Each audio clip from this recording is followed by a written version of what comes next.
Chapter 295 The Scene Behind the Screen, Part 1. This is life-scattering poison. It's one of Immortals Valley's secret drugs. Master did not teach him how to make it. I don't know how he managed to learn about it. Upon arriving at the camp, Yu Fu went straight to the barracks to see the poisoned soldiers. After meeting with the doctors, she immediately understood and quickly ascertained the poison. An old doctor with a white beard asked, "What exactly is this life-scattering poison? We have been discussing this matter for many days, but we haven't been able to figure anything out. Since it was a secret drug from Immortals Valley, it was naturally inconvenient for Yu Fu to tell them directly. The most unique point of life-scattering poison is how quickly the poison spreads. It's usually used when trapped in an ambush by the enemy, as it can be spread over a large area to escape. Since the wells have been poisoned, the land has surely also become poisoned." She turned and gave an order to a soldier. "Immediately report to head general. Have him forbid the soldiers from eating vegetables that were grown in the ground here, as well as any poultry." After saying this, she pulled a container out of her medicine kit and fed its contents to a soldier. "Doctors, you've worked hard. The method for producing the antidote to life-scattering poison is quite complicated, and I don't have that much antidote on me. Give the soldiers that have been poisoned a bowl of 4-herb decoction to reduce the effects of the poison on their bodies, and wait for me to finish preparing the antidote." "Yes, we'll do that immediately." The doctors left the tent and saw Gu Huaijiang leading Gu Shubai and the others, along with the other generals, heading toward them. They immediately moved to the side. With a whoosh, the curtain was pushed aside. Sitting next to a soldier's bed was a young girl dressed in plain clothes. Her figure was extremely familiar. Her hair was loose and puffy, her clothes were plain, and her loosely fitting pants were covered in mud. A pair of sheepskin boots that did not match with her clothes were soaked by the rain. Was this Yu Fu? The Yu Fu that they knew had never looked so exhausted before. The soldiers that took the antidote quickly opened their eyes. Blurrily seeing a beauty sitting next to the bed with a smile on her face, he thought that he had died. Taking another look around, he saw the head general and young general standing at the entrance to the tent. It was only then that he realized he was not dead. "Head general, this subordinate can still fight and can still kill enemies." Yu Fu heard his words and turned around. Was that not Gu Huaijiang and the others standing behind her? A light flickered through her eyes. Her large and brilliant eyes were smiling. In the instant that she saw them, all of the exhaustion from the long journey dissipated. The group across from her saw her smile, and all gloominess instantly vanished. "Yu Fu!" Gu Shubai stepped forward and anxiously looked her over, quickly noticing her paper-white lips and the bruise on her right wrist. The joy of the reunion was quickly replaced with concern. "What happened to you? Are you sick? Are you hurt?" Yu Fu lowered her head out of embarrassment. "I'm fine. Treating the poisoned soldiers is the most pressing matter. Right? You guys weren't poisoned, right?" She looked at Gu Huaijiang, Gu Jiugu, Gu Hanemo, and Gu Shubai. Seeing that everyone's complexion could be considered decent and seemed to be relatively alert, she felt at ease. She stood up and handed the small container to Gu Shubai. "This is all of the antidotes that I have. The rest needs to be made now. Give this antidote to the soldiers who are closest to death. I have already told the doctors to distribute 4-herb decoction to the soldiers to reduce the effects of the poison. This will buy me some time, and I will immediately go prepare some more antidote." Yu Fu wiped the rainwater from her brow and immediately had a soldier lead her to the tent where the military doctors were posted.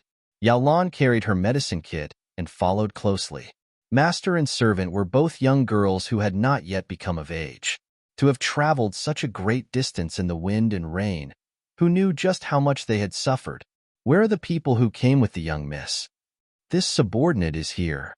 The 10 guards who had accompanied Yu Fu from the capital were covered in just as much dirt, their entire bodies covered in mud. Fortunately, none of them were injured. Gu Shubai asked. "The letter from the army was only sent out 2 days ago.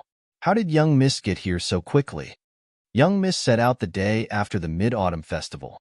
Based on what was said in the manor, there was a letter from the immortal practitioner of medicine, Tian Shu. Upon reading it, young miss immediately wanted to rush out.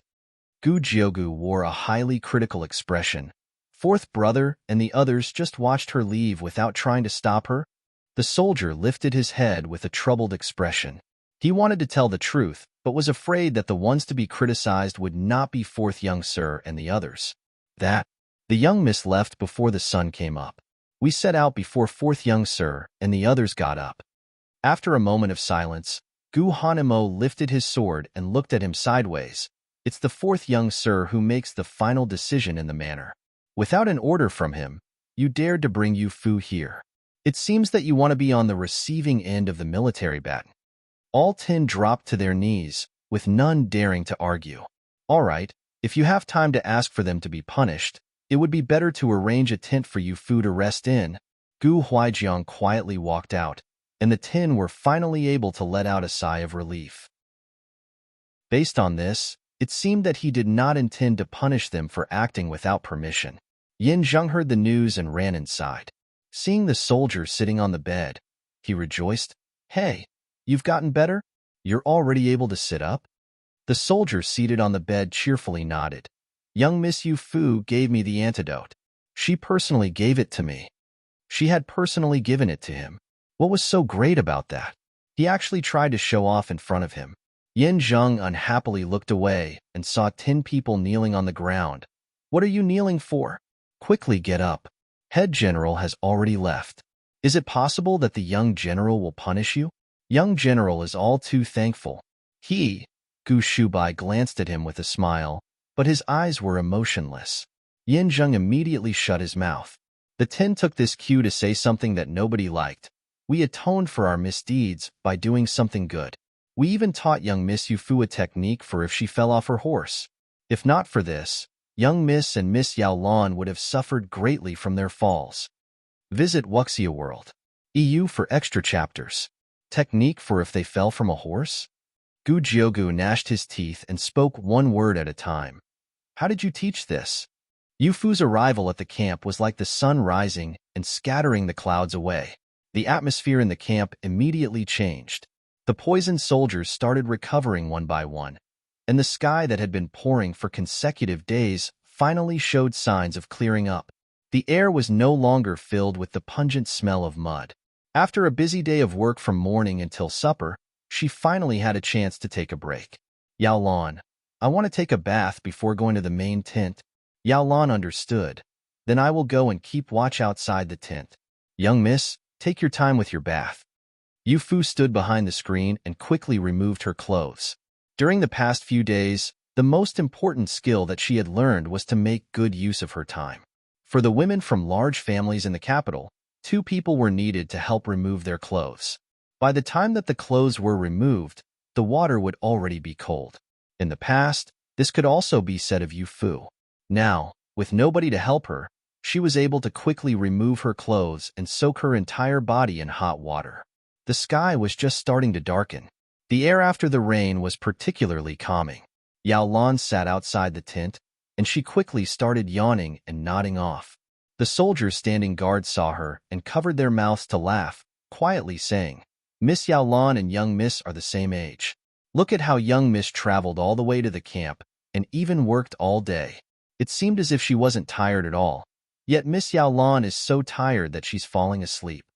The soldier to his side sighed. Do you really think that young miss isn't tired? She's just forcing herself to endure it. She doesn't want head general and the others to worry. Ha!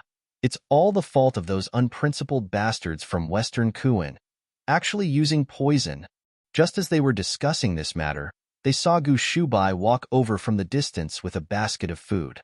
The 2 soldiers immediately called to him and pointed at Yao Lan, who was sleeping outside the tent, gesturing for him to not make too much noise. Gu Shubai nodded his head and did not make a sound, carrying the food basket into the tent. Yao Lan rested her cheek on her hand with her mouth opened wide. She was leaning her entire body against a pillar. They had been waiting in the main tent for Yu Fu to eat dinner, but no matter how long they waited, she never came. They figured that Yu Fu must have fallen asleep from being exhausted. Thus Gu Shubai decided to deliver the food to her tent. Who knew that when he entered the tent, Yu Fu would not be inside. He put the food basket on a table and looked around. Steam rose from behind a screen. Why would Yufu have gone out while preparing medicine? She must have become muddled from being so busy. Between master and servant, one was missing, and the other was sleeping outside the entrance. Gu Shubai helplessly shook his head and walked toward the screen. Fortunately, it was not as if he had not helped Yufu keep an eye on the firewood. Steam continued to rise, and he started to feel that things were strange the closer he got. Just how much water had Yufu boiled for medicine? The faint smell of grass filled the air. It was completely different from the smell of medicine that he was accustomed to, but it was a little familiar. It was like the bath beans that Yufu loved to use. At the same time, the sound of something landing in the water came from behind the screen. It sounded as if someone had scooped up some water from the tub and allowed it to fall back down. Gu Shubai immediately stopped in his tracks and froze. A strange guess appeared in his mind. As he slowly turned his head and looked behind the screen. Chapter 296. It was actually a doo-doo. Part 2. Gu Shubai's position was a little awkward. From where he was standing, he could only see a third of the bathtub. Through the rising steam, he could only see a pair of nimble feet that belonged to a young girl resting against the edge of the tub. That pair of feet were like lotus flowers that blossomed after heavy rain. They were delicate and white, and the nails were like polished shells that were carefully inlaid to create the most beautiful form. The 10 small toes were like freshly peeled lotus seeds. No, they were even nimbler and whiter than lotus seeds. No, they should be compared to fresh water lilies. They were so tender that water could be squeezed from them. The young girl occasionally scooped water up from the tub to pour it onto herself. Having traveled for many days, she was exhausted. Upon entering the tub, she was like a fish that had been reintroduced to water. She absolutely did not want to go out. Clatter-dash, she removed her hairpin and placed it to the side, her long hair cascading down like a waterfall. Taking a deep breath, she plunged into the water. The pair of feet remained on the edge of the tub. With the change in position, even her calves were on the edge of the tub. As a result, Gu Shubai saw even more. Aside from that pair of feet that were like lotus flowers, there were a pair of calves crossed over each other. The skin was as white as snow. He unconsciously averted his gaze as all sorts of images flashed through his mind. Her slightly knitted brows and smile, her intelligence and understanding, her exhausted appearance from braving the rain and wind, the way that she smiled at the soldiers while sitting next to the soldiers that had been poisoned. That had been the most beautiful smile that he had seen in this life. The way a proper man should act clashed with his attraction to the girl that he loved the most. In the end, neither won out. Gu Shubai turned his head and felt at a loss, not knowing whether he should advance or retreat. Hiss-dash, Yufu quietly gasped. His line of sight instantly shifted as he looked in her direction. Looking up past the calves, he could only see her knees, and they were covered in bruises from when she fell. There were also some scrapes that were particularly eye-catching on her snow-white skin. Her earlier gasp must have been a result of her accidentally bumping those wounds. He could no longer hold back. Turning around, he tapped the screen twice. "Yufu, are you all right?" This was Gu Shubai's voice. Inside the tub, Yufu froze. In the following instant, her face turned bright red as she fully immersed her entire body in the water. I'm fine." When had he come in, and why had he not made a single sound? Yao Lan did not even warn her. Who knew if he saw anything?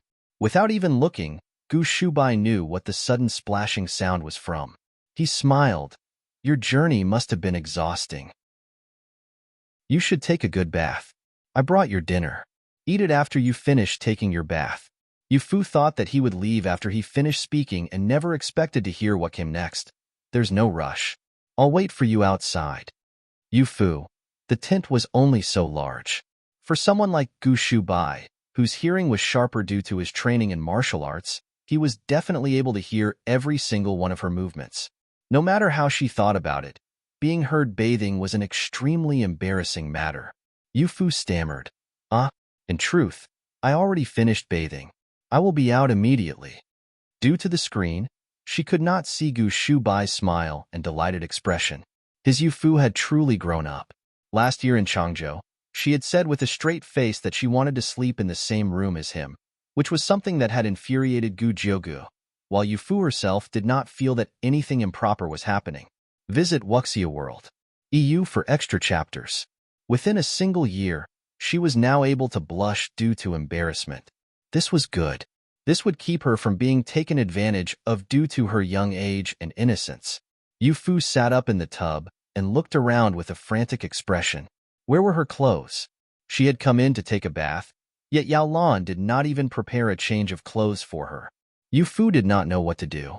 After hesitating for a long while, it was Gu Shubai who noticed that there was no sound coming from behind the screen and asked, "What's wrong? Do you not have clothes prepared for after your bath?" Yufu said, "I brought a change of clothes, but I don't know where Yao Lan put them." "Where is she?" Gu Shubai stood up. "She's sleeping outside the tent." To not have woken up after such a long time, it seems that she really was exhausted. "I'll help you look for your clothes." A wave of irritation washed over Yufu. It turned out that Yao Lan had fallen asleep. It was no wonder there was no report when he came in. He looked around the bed and table and very quickly found a bag. Opening it, he found Yufu's clothes inside. He did not know what Yufu wanted to wear and randomly picked an apricot yellow set of clothes. Suddenly, he saw a red strap sticking out beneath some smaller garments. That idiot, actually tugged on Yufu's doo-doo. Gu Xiang's words suddenly flashed through his mind. With a start, he immediately covered the red strap up with the smaller garments. After a brief pause, he lifted the smaller garments that had been used to cover the red strap. He could not have Yufu come out wearing nothing but outer garments, right? He hastily picked some other clothes from the garments inside and sent the stack of clothes through the screen. Behind the screen, a thin and white arm reached out as far as it possibly could. "Thank you, eldest brother." Gu Shubai stared at the bruise on her hand, but did not say anything. Yufu spread the clothes out on her own. He was very considerate. Knowing that Yufu would be busy in the coming days, he deliberately chose a set of clothes that was a bit more plain. The apricot yellow was neither conspicuous nor flowery. It was very suitable for a military doctor to wear. With so many soldiers dying, clothes that were vibrant colors could not be worn. When she thought of this, she thought to herself that she would need to remind Yao Lan of this later on. When she suddenly saw the red piece of clothing, she truly wished to die on the spot. It was actually a doo-doo, a bright red doo-doo.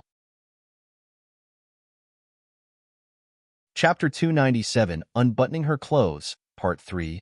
Gu Shubai laid out the dishes, and Yufu came out from behind the screen a long while later. Her long hair was soaked and tied up behind the young girl's waist, while she had nothing but embroidered shoes on her feet. Upon smelling the food, her index finger twitched. "Is there chicken soup?" On humid rainy days, drinking a bowl of hot chicken soup was most comforting. Yufu forgot about the earlier awkwardness and sat down to obediently wait for Gu Shubai to pour her some soup. Sure enough, the soup had bits of ginger. "I haven't had such good chicken soup in a long time. It's really too comforting." She drank an entire bowl of soup in a single breath. Gu Shubai received the bowl and ladled more soup into it. "Just what sort of hardship did you experience on your way here that you would find the bowl of chicken soup to be so delicious?" Yufu thought to herself that this was not good. Thinking that he was about to notice, she hastily explained, "That's not it. The trip here was quite smooth. It's just that I rushed to arrive at the camp today and was truly starving. That's why I found this bowl of chicken soup to be so delicious." Gu Shubai placed the refilled bowl of soup in front of her. "Is it just because you were starving? Then what about the bruise on your hands and legs?" Cough. Yufu choked on the chicken soup. Lowering her head, she coughed, and Gu Shubai helped gather her wet hair and hold it behind her head. Sure enough, he had noticed. How else would he have known about the injuries on her legs? If he saw, then he saw, but to say it out loud. Could he not act as if he had not seen? Yufu's face was redder than words could describe, and Gu Shubai said, "Are you mad?" Yufu was not angry, but she definitely felt embarrassed. She was no longer a young child. She was no longer the little girl from Immortal's Valley who could casually bathe in a ravine. Rather than anger, it would be more accurate to say that it was embarrassment. It was the young girl gaining a sense of shame from maturing. She did not speak, and Gu Shubai continued. I thought that you were not here, and the steam continued to rise from behind the screen. I wanted to help you keep an eye on the fire. It was only when I got there that I saw your feet resting on the edge of the tub. I did not get any closer after that. It turned out that he saw the injuries on her legs. Because of that, Yufu quietly let out a sigh of relief and suddenly started smiling. Like I was saying, how could eldest brother possibly peek on a young girl bathing? Of course, I wouldn't peek at a young girl bathing. I would wait for that young girl to grow up. Yufu was surprised and said, "Grow up? What happens after that?" Gu Shubai slightly raised his brow. "After growing up, I would go and bathe with her." Yufu, now that the soldiers could be saved, it seemed that someone was in a great mood and was starting to mess around with her. She tightly held the bowl of food, as anger and shame turned to hunger. Gu Shubai sat to the side and watched. While watching her, he noticed the red band under her broad collar. He suddenly stood up, giving Yufu a fright. With a mouth full of food, she looked up at him. "What's wrong?" She actually asked him what was wrong. Who knew if she had been too embarrassed or just did not know how to put her clothes on without the help of a maidservant, as she did not notice that she had missed a button. It was no wonder her collar was loose enough that her doo-doo could be seen. Visit Wuxia World. EU for extra chapters. He felt a sense of disappointment in her lack of self-awareness. Reaching out with both hands, he grabbed her, then unbuttoned the buttons of her shirt. An explosion went off inside Yufu's head, as she had no time to think about anything. Swallowing the food that she had in her mouth in a daze, she closed her eyes. She was afraid that her face would become as red as a monkey's, but if she kept her eyes open.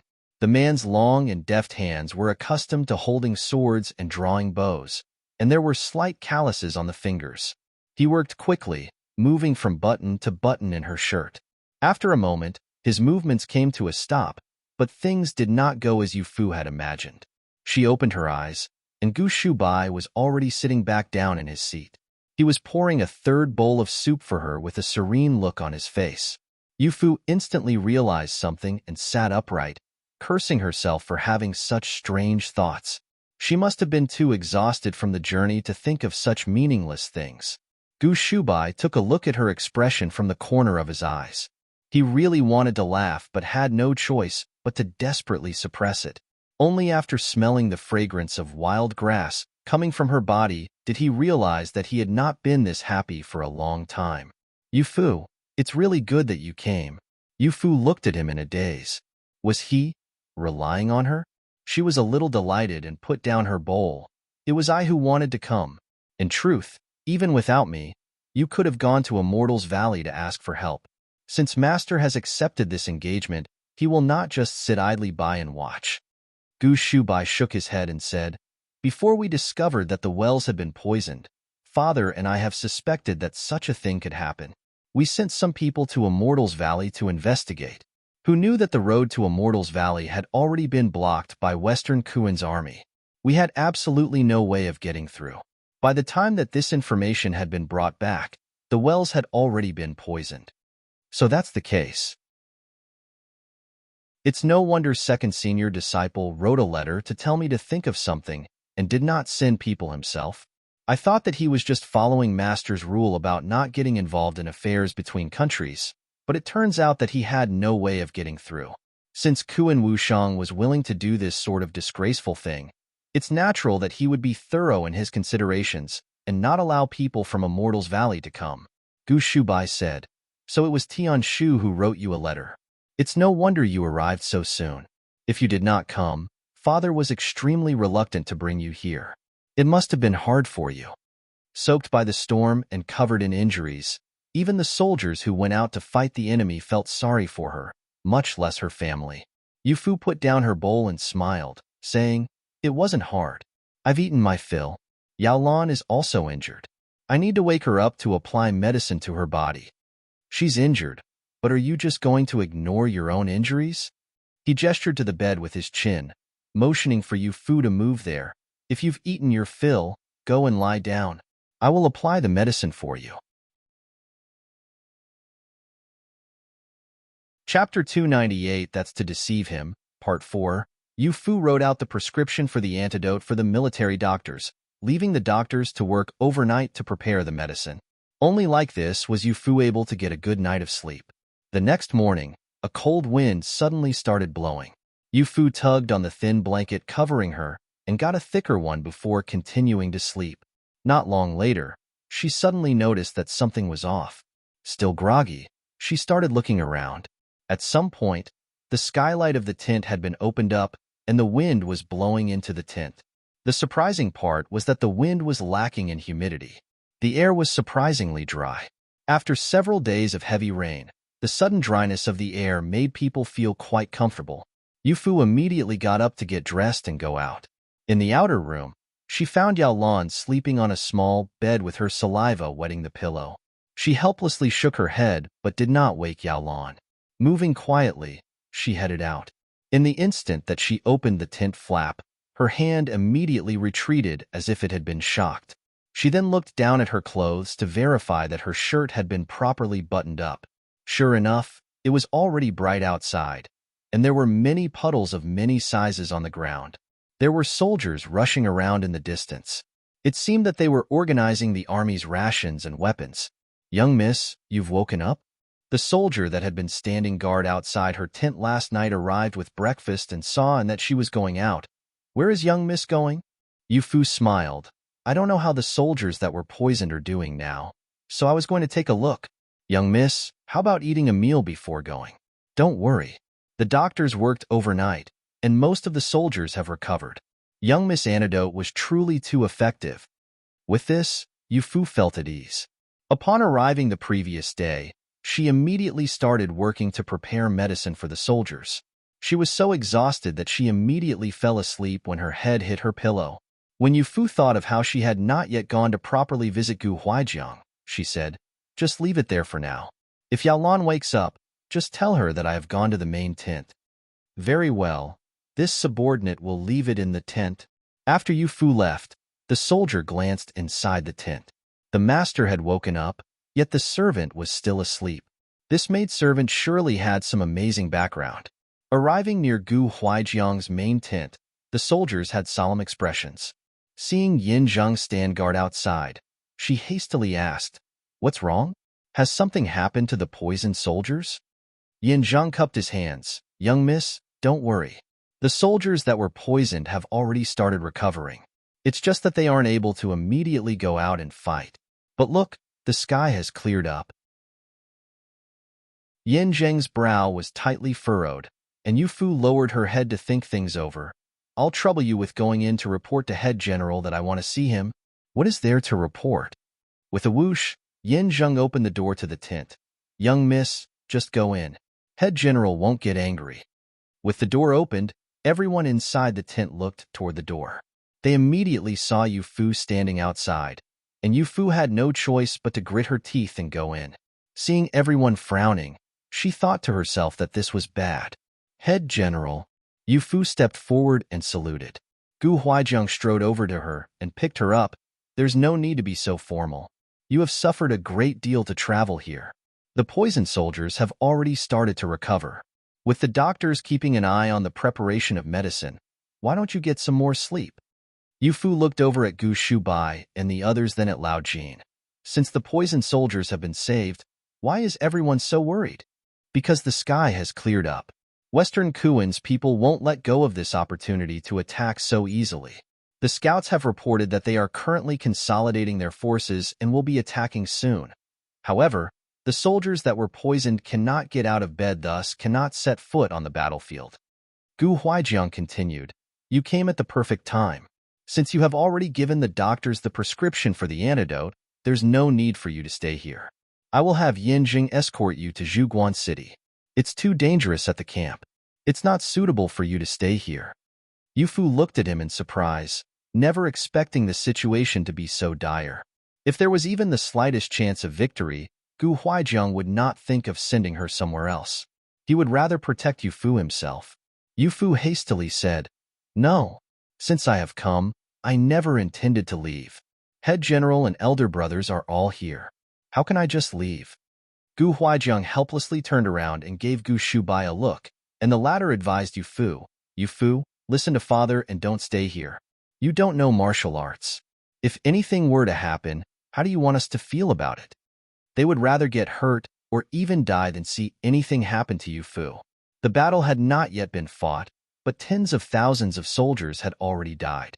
They were no longer able to withstand any further changes. The other people present also tried to plead with Yu Fu. Young miss, listen to the head general.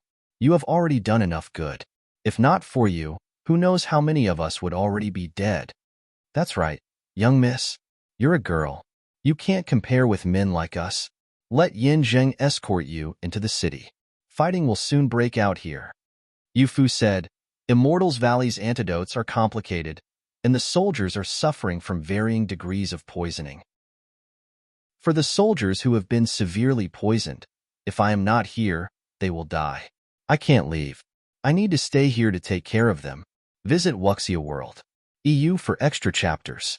She used the lives of the soldiers as an excuse, and everyone immediately became hesitant. Yu Fu's life was a life, and the soldiers' lives were also lives. If they allowed those soldiers to die by sending Yu Fu away, they would find the situation even more unacceptable. Yin Zheng, who was listening from outside the door, was panicked. If he was told to escort Yu Fu into the city, he would not be able to go onto the battlefield with everyone else. With head general and young general on the front line, how could he go and hide in the city on his own? How would he be any different from a deserter? Yu Fu thought for a moment, then said, Is there any way to delay the battle to give me 5 days? As long as I am given 5 days, most of the soldiers that were poisoned will have regained the strength to fight. At that time, we will surely have a chance of victory in battle against Western Kuan. Gu Shubai shook his head, not to mention delaying them by 5 days, but we can't even delay them by 5 hours. For Kuan Wushang to perpetrate such an evil thing without worrying about criticism by future generations, was it not for the sake of taking advantage of when our soldiers have died or become sick from the poison? Gu Jiugu said, That's right. Based on Kuan Wushang's keen awareness, he will not miss this great opportunity. Right now, our only option is to organize our remaining troops to fight back against the enemy. Even if we can't allow them to reach Zhuguan. Even without saying the sentence in full, everyone present fell silent. Even if the entire army was annihilated, they could not allow Western Kuan's army to reach Zhuguan. They could not allow them to have an opportunity to trouble the citizens. Zhuguan, Weizhou, Changchuan, even the lesser Zhu Pass behind them had countless citizens that trusted them and the protection that they provided because of the security that they had provided at the border. They could not allow themselves to disappoint the citizens and allow the reputation of Eastern Ling soldiers to be tainted. Amidst the silence, Yu Fu suddenly said, Then that is to say that it's certain that Western Kuan's new general is Kuan Wushang? Lao Jin said, The scouts have confirmed it. Western Kuan's side is flying a banner with the Kuan character. At present, the only one in Western Kuan's imperial family capable of leading troops is the 7th prince. Half of the troops under his command are from the Liu family's army and half are from the Wang family's army. Initially, we were planning to use this to try and stir up a conflict to delay the battle. Unfortunately, the two armies have faith in him. They think that his use of poison was exceptional. Yin Huasher sneered. They actually think this sort of unconscionable thing is good. That's true. As long as they can clear out our Gu family's army, they will be able to claim Zhuguan, which is something that they have failed to do for decades. Western Kuan truly is barbaric. They can't look at things like normal people would. Gu Huaijiang turned around and said with regret, Do soldiers understand such grand ideals? What they know is to follow orders. If the general says something is right, then it's right. That's how things are in Western Kuan. That Western Kuan has this way of doing things, is it not a result of the bellicose Emperor Kuan? I have heard that Western Kuan's crown prince is the exact same as Emperor Kuan, so who knows if the flames of war will ever die down, Yu Fu said. It now seems that Kuan Wushang is even worse than Emperor Kuan and the crown prince. But, since he's the head general, I have a way to delay the battle. 5 days should not be a problem. In the midst of the anxiety, Yu Fu's words were like the clear skies outside. They illuminated the hope in everyone's eyes. Yin Zheng's ears were glued to the tent, and it was as if he had become a statue. Gu Shubai said, What is the method? Yu Fu smiled and said, To capture a thief, you must first capture the king. If their head general has already arrived, who else would lead them into battle? Does eldest brother not remember the bottle of medicine that I gave Kuan Wushang when he came to visit Eastern Ling with the special envoy? Gu Shubai paused. That medicine? The effects of the medicine were too normal. It was so normal that it did not seem like something that would come from Yu Fu. Thus Gu Shubai remembered it very clearly. That was to deceive him. It was actually a gu poison. Chapter 299 The Inside of His Treasure Chest is Yu Fu, Part 1.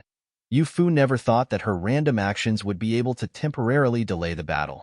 Lao Jin was elated when he entered the tent, and it looked as if he had run here. Young Miss Yu Fu is truly divine. Western Kuan's army had already gathered its army and was about to advance when they suddenly dispersed. Our scouts did not even see the enemy head general. It must be the effect of the poison. If the scouts did not see him, it meant that Kuan Wushang did not even leave the main tent. He must have no clue what sort of tactic he had fallen for. Gu Jiugu slapped the table. Serves him right. He employed such an underhanded tactic against us, so even if he dies, it would not be enough to atone for his sins. Yu Fu, is your poison capable of killing him? Yu Fu shook her head without even thinking. It can't. This gu poison was never intended to kill people. It can only temporarily weaken people. At that time, it was because he gave In Shua the poison that nearly killed eldest brother that I worried that he would do something treacherous again. As a result, I decided to place a gu poison near him. If he dared to do anything treacherous again, it would be able to keep him under control. Who knew that it would be useful here? Gu Jiugu was a little disappointed. Is it like that poison butterfly that you used? Yu Fu spoke in a dejected voice.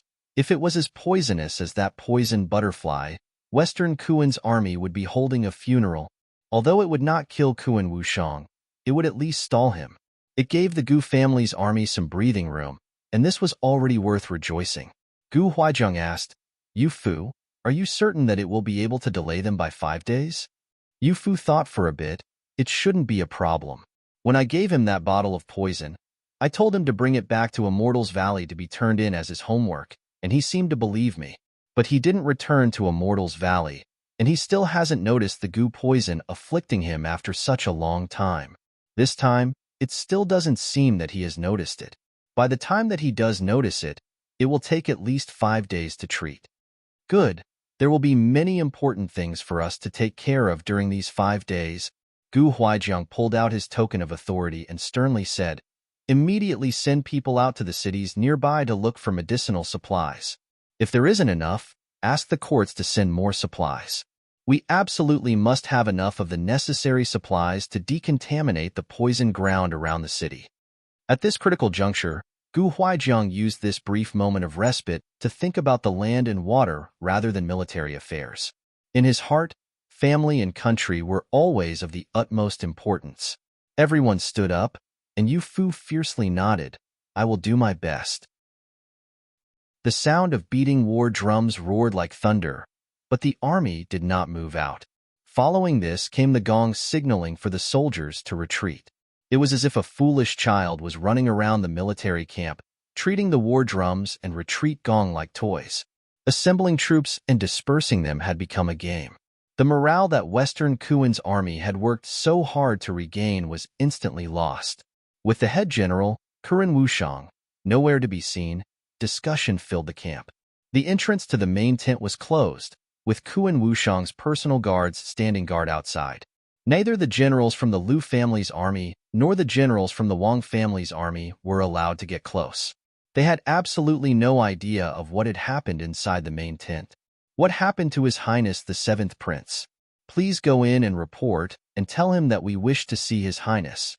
A number of generals were gathered outside the main tent, but the personal guards did not move. His Highness is not seeing anyone right now. Everyone, please go back. You didn't even go in to report. How do you know that he doesn't want to see us? The generals had been disrespected by the soldiers and immediately started shouting. With a commotion breaking out outside the tent, one person sat curled up on the bed in the tent. His face was ashen, and he held his chest. His heart was beating so fast that it felt as if it was about to leap out of his chest. This sort of feeling made it feel as if he was struggling to breathe. His years of training in Immortal's Valley told him that this was the result of a poison. Luan Yu, he shouted toward the tent's entrance, and commotion outside immediately fell silent as a guard entered. Yes, what are your highness orders? He looked up and saw that Kuan Wushang's complexion was even worse than before.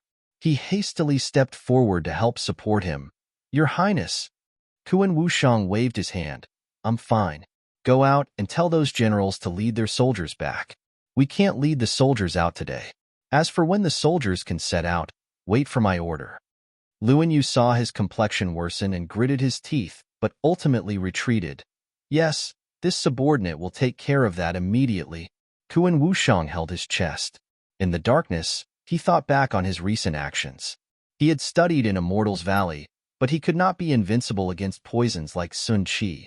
Nor had he been dotingly raised by Sun Qi with the best supplements from a young age like Yu Fu. However, he, at the very least, would not be overcome by normal poisons, thus he would not be unable to think back on when he had been poisoned. He thought long and hard, but he could not figure out when exactly he had been poisoned. It just had to happen at this time. If it had happened on any other day, he might have already led his army and taken Zhuguan. Before setting out to battle, his dear eldest brother led 10,000 allied court officials out in his crown prince's robes and showed off his power. Seventh brother must be sure to take care of yourself. This isn't your first time losing to Marquis Gu. Last time, you had that foolish Emperor Ning to save your life. This time, be careful to not have your head cut off on the battlefield. As he said this, he slid his thumb across his throat, warning him of a decapitation. Even in his dreams, Kuan Wushang could not forget about that ferocious look in his eyes. He was the one to volunteer for this expedition. He held too much power in court, and the crown prince's tolerance of him was already at its limit. If he could not return victorious, he would meet a fate even worse than what befell Lu Kuang, who lost hundreds of thousands of troops. Visit Wuxia World. EU for extra chapters. It just had to happen now. It just had to happen now. Kuan Wushang gnashed his teeth and punched a wall. Could this truly be heaven's will? Do the heavens intend to kill me, Kuan Wushang? I have patiently endured it since I was young, leaving the palace at a young age to go and study.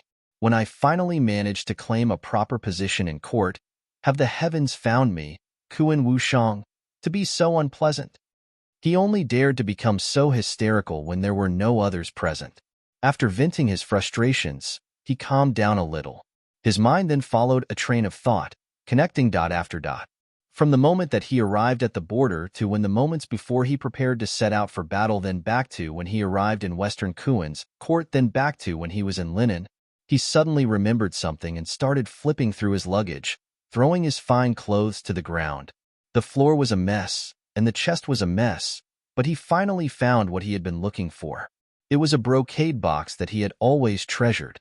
When Luan Yu had helped him pack his luggage, he had carefully placed it at the very bottom to keep it from getting damaged. He opened the brocade box, and a small embroidered shoe entered his field of view. It was only 3 or 4 inches in length. On the surface of the sky blue shoe was an embroidery of red lychee. It was very realistic. It was immediately clear that the shoe belonged to a pampered little girl. It was a shoe that Yu Fu had worn when she was young. Other shoes were embroidered with flowers, and only this pair had been embroidered with lychees. They were her favorite, so Yu Fu loved them dearly. Later on, when she was playing in Immortal's Valley, she dropped a shoe down a cliff. She had been quite sad about this for a spell, and Sun Qi ordered a new pair of shoes embroidered with grapes and peaches for her. Only then did she cheer up. Kuan Wushang lifted her small embroidered shoe and endured the pain in his chest. With a smile, he rubbed it a few times. Yu Fu did not know this, but Kuan Wushang secretly spent one day and one night searching the bottom of the cliff for the shoe before finding it. For this, he was chastised by Sun Qi for fooling around. He never returned this shoe to Yu Fu and always kept it for himself. He carefully placed the embroidered shoe in the compartment and pulled open a second compartment. Inside was a tooth that resembled a grain of rice. It was one of Yu Fu's baby teeth that had fallen out and been tossed onto a roof, but he secretly went and retrieved it. Looking further down, There was a handkerchief that Yu Fu had used when she was young. It was unreasonably small. Unfolding it now, it was only the size of his palm.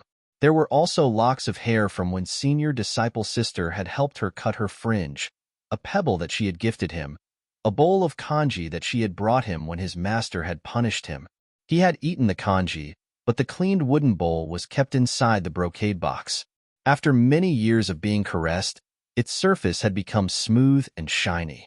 During his many years at Immortals Valley, he could not even keep track of how many times he had been punished by his master.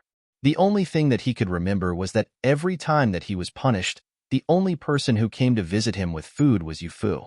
At the very bottom, his hands froze in midair as he saw the small porcelain bottle quietly laying there. His smile slowly disappeared. Pulling the porcelain bottle out of the box, he sniffed it. The scent of hibiscus was faint but lingered.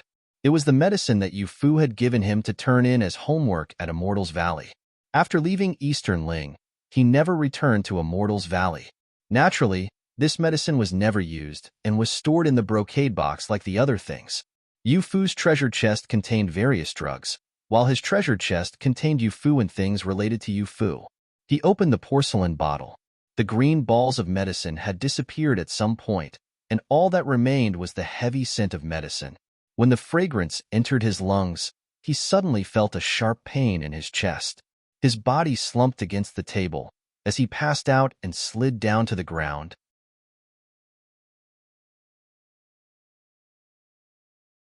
Chapter 300 Your Reaction Was Too Slow, Part 2.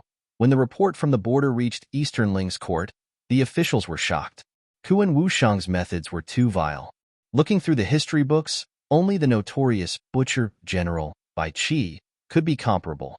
One slaughtered 400,000 soldiers, and one reduced a perfectly good patch of land into a barren wasteland. Emperor Ning was furious. After his anger subsided, he felt regret. Back then, he should have locked Kuan Wushang inside Eastern Ling, or just had him executed. If not for his excessive soft-heartedness, he would not have lost tens of thousands of troops. Tens of thousands of the Gu family's soldiers represented generations of hard work, and they were all loyal souls. For all of them to die to Kuan Wushang's poison without any chance of fighting back, no matter how he thought about it, he would just sigh. Imperial Censor Ji Daogong was waiting for him below. Standing next to him was Imperial Censor Chun, who had already been added to the cabinet. Recently, he had been referring to him as Senior Cabinet Minister Chen. The two old officials stood below and exchanged a glance. They could clearly see the regret in Emperor Ning's eyes. Senior Cabinet Minister Chen stepped forward. Your Majesty, this is not the time for regret.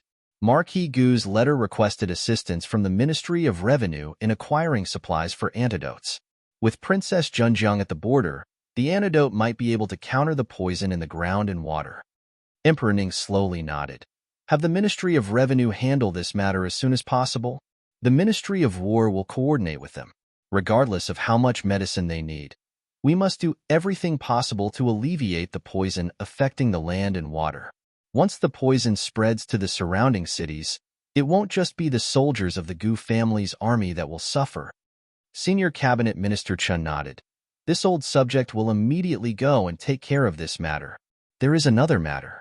Many in the Gu family's army have died or been injured, but Western Kuan's army has shown no intention of retreating. Does your Majesty plan to send reinforcements? Emperor Ning thought about it for a moment, then waved his hand. There's no need for that.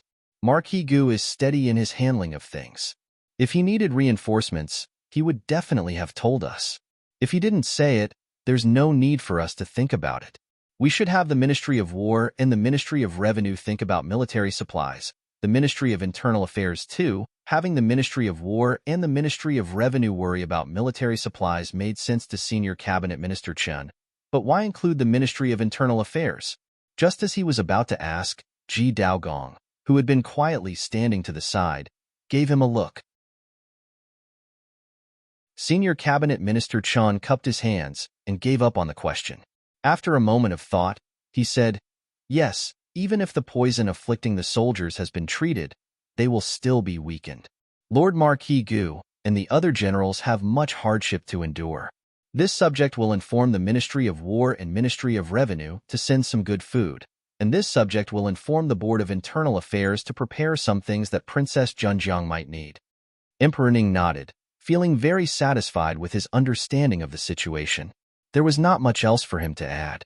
The two old officials left the imperial study and walked along the winding corridor to leave the palace, chatting along the way.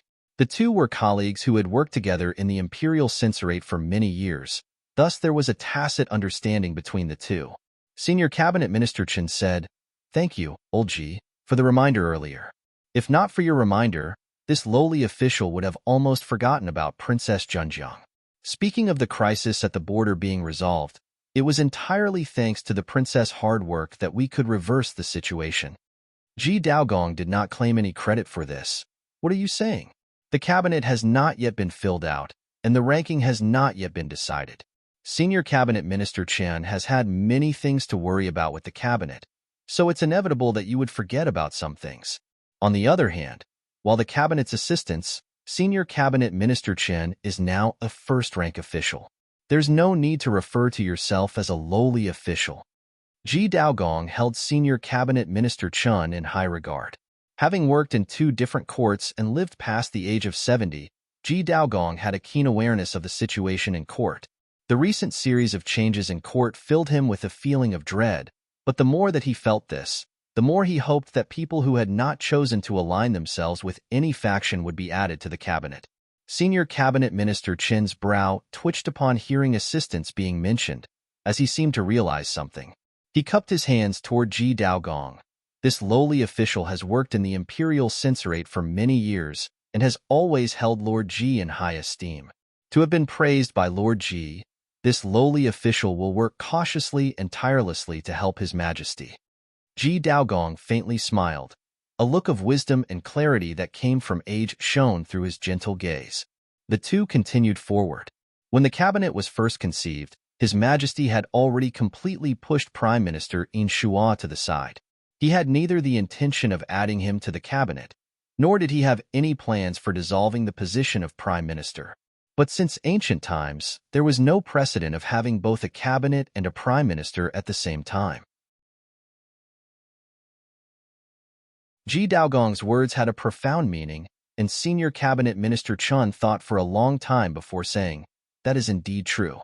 His Majesty clearly knows that the cabinet has just been created and does not have standard procedures for many things, yet he would still rather leave matters to the cabinet than allow Prime Minister Yin to interfere. This is especially true when it concerns matters related to the Gu family's army. It seems that His Majesty is really trying to avoid Prime Minister Yin. Ji Daogong said, "Yin Shua's authority as the Prime Minister has also been reduced, but his position as a husband of the imperial family is very real. I heard that Princess Danyang was initially very displeased with her husband, but they now seem to be joined at the hip. Senior Cabinet Minister Chen must be careful and not allow that person an opportunity to get into the cabinet at a time like this." Senior Cabinet Minister Chen stopped in his tracks and wondered if he had misunderstood Ji Daogong's words. He was warning him that Yin Shua would take advantage of this time when the cabinet had not yet established itself in court to do something to the cabinet ministers. The Yin family had worked for the country for generations, and they were now married to the imperial family. With additional help from the second prince, such a thing would not be impossible. Senior Cabinet Minister Chen immediately thought of the domineering eldest son from his own family. If any of his enemies in court wanted to do anything to him, the first person they would seek out would be Chen Chuxiu. Just as he was about to thank Ji Daogong, he raised his head and found that the old man had already walked far away. Looking at him like this, he had some of the deity of medicine, Sun Qi's, aloofness. Has the young sir come back? Upon returning to his manor, Senior Cabinet Minister Chen immediately looked for Chen Chuxiu. A servant stepped forward to reply. The young sir went horse riding with the younger sons of other prominent families. He said that he will be back before the sun sets. Master, please do not worry. He's always going out with the younger children of Marquis Gong's family. They don't need to succeed their families and will be taken care of by their father and elder brothers. Can he do the same? Though he is young, he is my only son. After I have passed away, he will need to shoulder the burden of supporting the family, So how can he waste all of his time betting on cockfights and horse races with them? Senior Cabinet Minister Qin usually put up with his antics, but after hearing the usually silent Lord Ji personally give him some advice, he felt extremely uneasy. He became worried that Qin Shuxiu would do something improper outside. The servant consoled him, saying, "Master, don't get angry. The young sir does play around a little, but is it not just because he is still young? After he gets a few years older, he will naturally calm down. Moreover, while the young sir has gone out to play, he hasn't caused any major problems, right? It would be too late if he did cause a big problem. Others haven't done anything to him to give me face. My status cannot be considered particularly noble, but who in the capital doesn't know that I dote on my son? Now that my status has become something that others might covet, I fear that the people who previously did not dare do anything to him will now seek him out." The servant was stunned. Master has recently become the senior cabinet minister, a first-rank official. Who would dare to think of doing anything to the young master? Senior Cabinet Minister Chun let out a sigh. "I am not the only first-rank official in court, nor am I the only one with a position equivalent to a first-rank official. Quickly, quickly, quickly, send some more people to go and find the young sir and bring him back." The servant immediately bowed. Yes, this servant will immediately send people out. There were many racecourses in the city's outskirts. There were those visited by the commoners and those visited by nobles. If a group of young sirs went out together, and some of the group was part of the imperial family, it was also possible that they would be at an imperial racecourse. The Qin Manor servants split up to look for Chen Chuxiu at the various racecourses. Wave after wave of servants returned to report that they could not find Chen Chuxiu. Senior Cabinet Minister Chen was anxious. At first, he wanted to give Chen Chuxiu a beating after he came back to have him not dare to casually go out during this time. Now, he was just hoping that he was still in one piece. He only had this one son, so he absolutely could not allow him to fall into the hands of some villain. Just as the sky was starting to darken, the sound of whistling came from the front gate. Chen Chuxiu swaggered into the manor with his jacket draped over his arm. Upon entering the gate, he saw a wooden armchair placed in the middle of the yard, and Senior Cabinet Minister Chen was sitting upright on it. Visit Wuxia World. EU for extra chapters. This was bad. This was the bearing of someone who was about to beat his son. Chen Chuxiu noticed that the situation was dire and started to slink off when he suddenly heard a loud shout come from behind. "Come back!" He could escape the monk, but not the temple. Regardless, he would need to endure a scolding. Thus he may as well allow the old man to vent right now to avoid some sort of problem arising from holding it in. Senior Cabinet Minister Qin walked over to him with his hands behind his back. "Where did you go?" "I went to Ning Xian's manor to visit that princess from Western Kuan. How many times have I told you that you are not to mention his name directly? He is a member of the imperial family of the same generation as His Majesty. Even the princes and princesses must respectfully call him imperial uncle. So how can you be so casual and speak to him without any consideration for the difference in generations?" Senior Cabinet Minister Chen continued his rant. "You two get along well, so it's fine if you call him that in private. Why is it that you told the manor servants that you were going out with the younger sons of prominent families to the racetracks? Did you know that father sent people to all of the racetracks around the city to look for you, and I very nearly ordered them to start digging?" Chen Chuxiu said, "We initially planned to go to the racetrack, but who knew that the fifth son from Uncle Wei Yuan's family, the one we nicknamed Slug, would be so bad at horse riding. On our way over, he ran into 2 oil barrels belonging to an oil seller. Knocking over 2 barrels of oil isn't a big problem, but that damn Slug wasn't willing to pay them, and he even blamed them for blocking the road. Son does not wish to associate with such a petty person, so I turned around and went to Ning Xian's manor. It turned out that such a thing happened. Senior Cabinet Minister Chen saw that he safely returned, and half of the anger quickly dissipated. Seeing that his son had a clear sense of right and wrong, most of his remaining anger was also quelled. He asked, "You left just like that?" Chen Chuxiu said, "No, before I left, I gave the oil seller a silver ingot as recompense for the oil.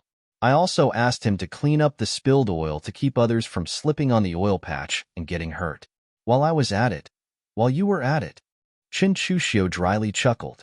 While he was at it, he cussed out the fifth young sir of Uncle Wei Yuan's family, but it would be best for him to not tell his dad, or the anger that he had worked so hard to quell would immediately surge back up again.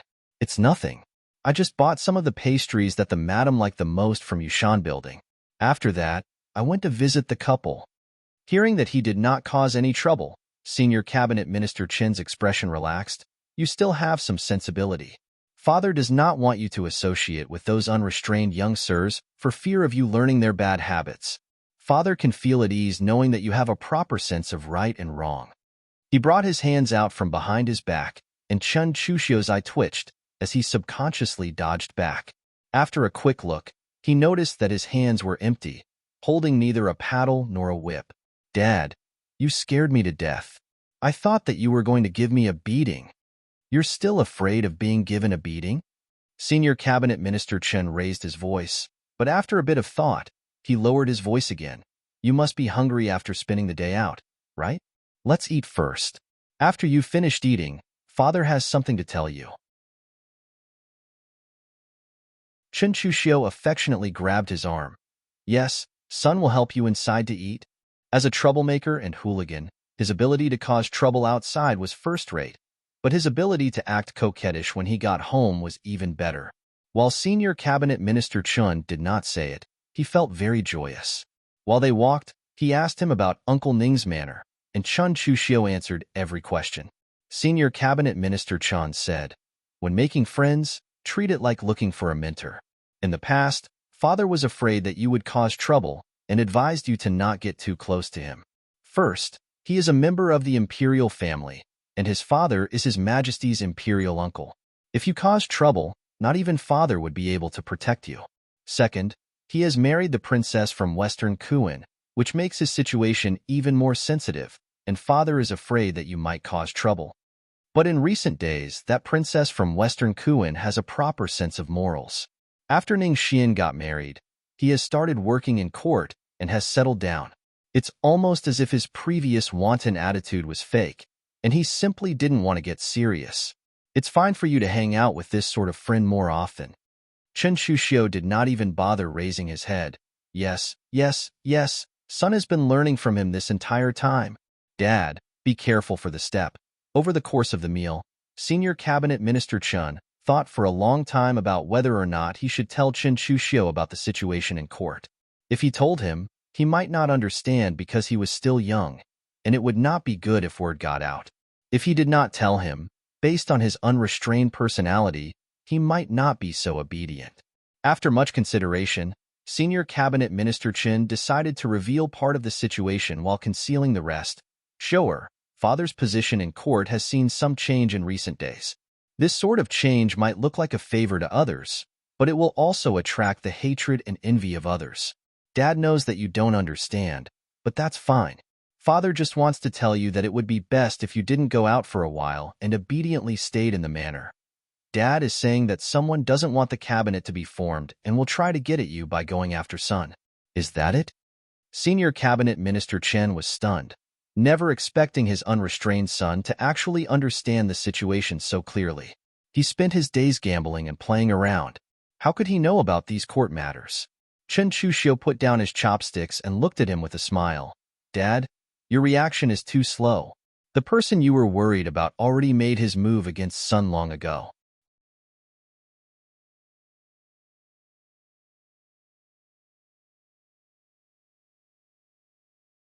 Kuan Wushang sneered and walked toward the two soldiers. Reaching out with his foot, he kicked up the sword that was resting next to the soldier and quickly caught it in his hand.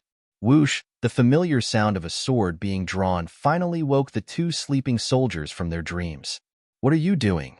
Your Highness the Seventh Prince? The two were scared for their lives and immediately stood up.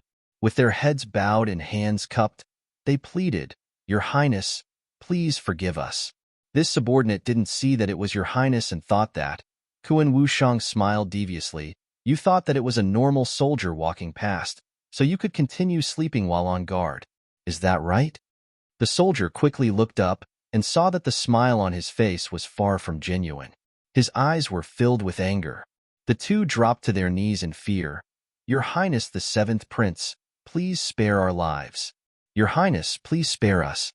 Kuan Wushang held the steel sword and tapped the blade. The blade rang out with a clear sound. "It's a good sword."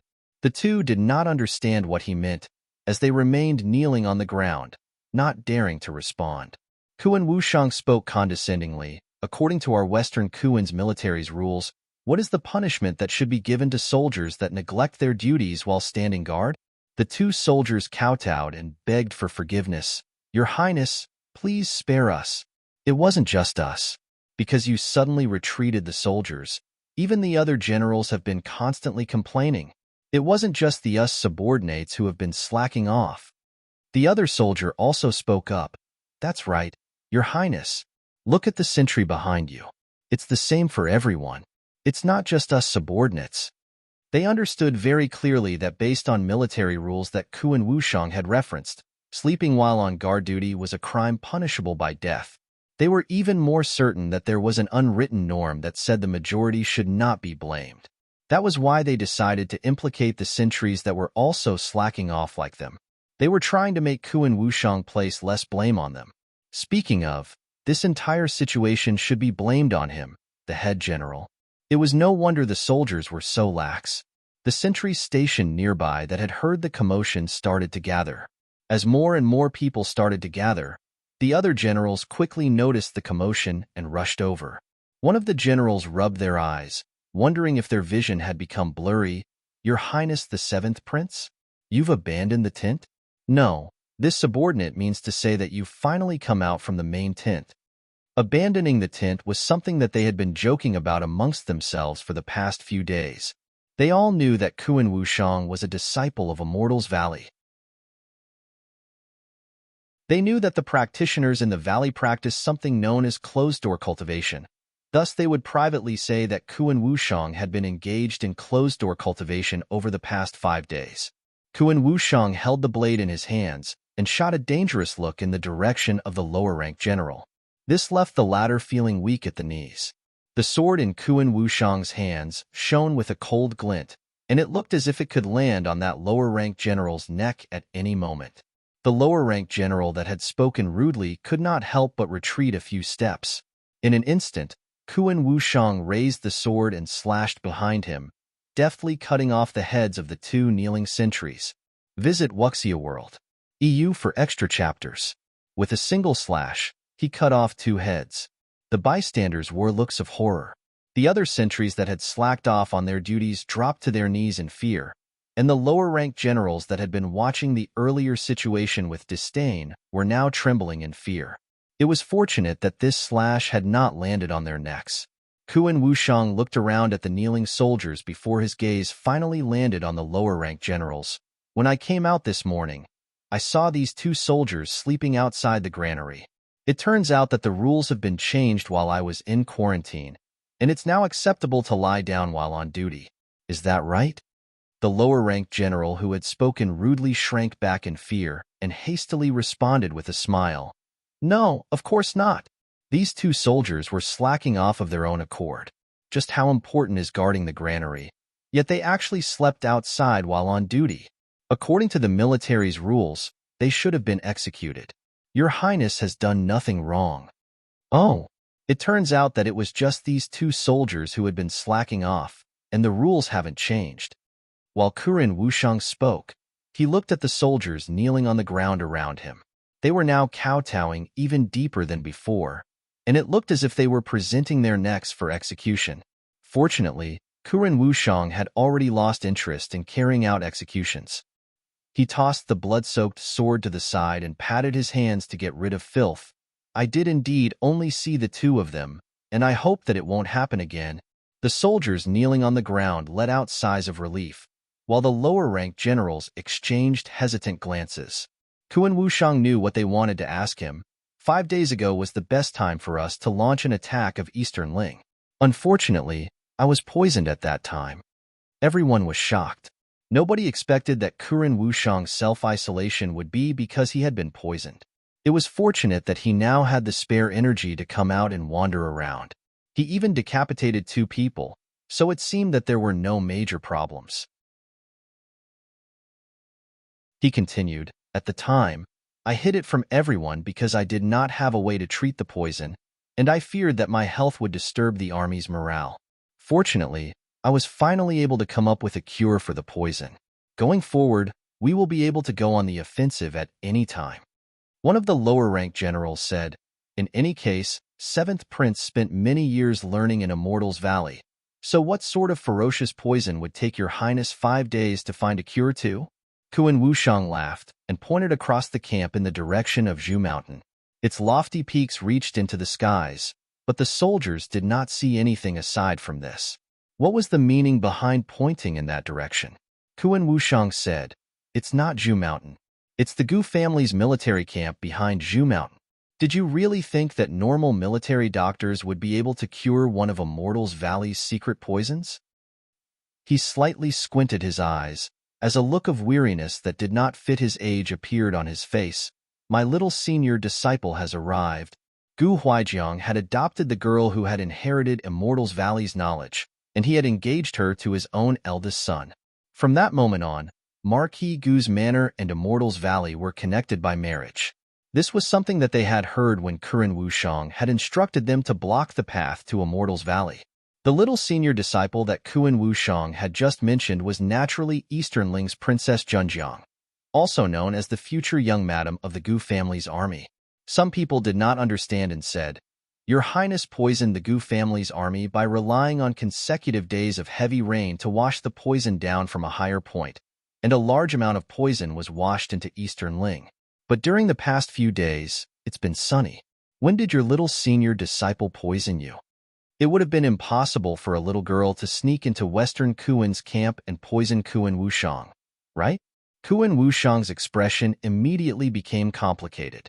After a moment of silence, he quietly said, "Because she is no longer the Yu Fu from when she was little, and I am no longer the me from when I was young. What did your Highness say?" His voice was too quiet, and nobody could hear it. Kuan Wushang regained his composure and returned to his usual expression. "I said that all generals of 5th rank or higher are to go to the main tent immediately. If there is anyone who had not shown up after a stick of incense has finished burning, don't blame this prince for being ruthless."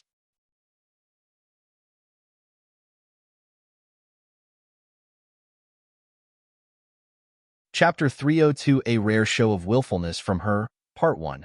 Most of the soldiers in the Gu family's army that had been poisoned had now recovered, and Western Kuan's army had recovered from its laziness. The two tigers who had met in the forest took a nap at the same time, and a gust of wind woke them both at the same time, baring their fangs at each other. Another battle was about to begin. Inside the main tent of the Gu family's army, all personnel were present. Gu Huaijiang had Gu Shubai use the terrain map to explain what the two of them had discussed the previous night. He just sat to the side with a cup of tea, showing that he had complete faith in Gu Shubai. The other generals present also had faith in this young general. He had already won battles on his own. Compared to the relatively green Gu Jiugu, he was far steadier. Based on reports from the scouts, Kuren Wushang has already recovered from the poison and is currently preparing his army for their next attack. They missed out on an opportunity, and Kuren Wushang will definitely place even more emphasis on this next offensive to regain some face. What they need now is a quick victory to regain their morale. They will then try to go for a bigger victory. That's why Father and I believe that he will choose to attack Changchuan or Weizhou. These two places are not as well defended as Zhuguan. Even if they are unable to take them immediately, they will not suffer too many losses. Lao Jin immediately said, "Didn't Head General say before that the enemy army will view Zhuguan as the main battlefield? Why has that changed?" Gu Shubai glanced at Gu Huaijiang, and the latter nodded. Gu Shubai then continued, "The circumstances have changed with the times. The head general of Western Kuan's army is no longer Lu Kuang. Lu Kuang had a special connection to Zhuguan, but Kuren Wushang does not have such a connection. Moreover, the enemy's morale is low, so there's no benefit to launching a direct attack." Everyone found this to be reasonable, right? That Kuan Wushang will definitely attack a secondary location. Gu Jiugu and Gu Hanemo were the generals responsible for defending those two cities. They just did not know whether or not Gu Huaijiang would make any adjustments in who would be sent. At practically the same time, the two looked at Gu Huaijiang, and the latter smiled. There's no need to worry. During the previous battle, you two were unable to taste victory, and that was not because you were worse than anyone else. It was because I did not give the order, and because I did not provide you with sufficient numbers. At that time, you two did very well. Once again, you two will be responsible for the two cities. The two could not help but become nervous. During the previous battle, Changchuan and Weizhou were just secondary battles, yet they had been unable to get a firm grasp on the situation. If Western Kuan attacked with their main force, how would the two cities hold out? Gu Jiugu said. Then how many additional troops does father intend to provide us? Gu Huaijiang looked up. I said that I would allow you two to continue defending the two cities. When did I say that I would provide additional troops? No additional troops?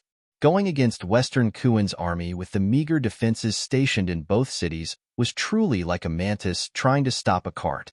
Gu Hanamo furrowed his brow. Father, since the poison employed by Kuan Wushang has been cured, he will surely know that Yu Fu is with our army.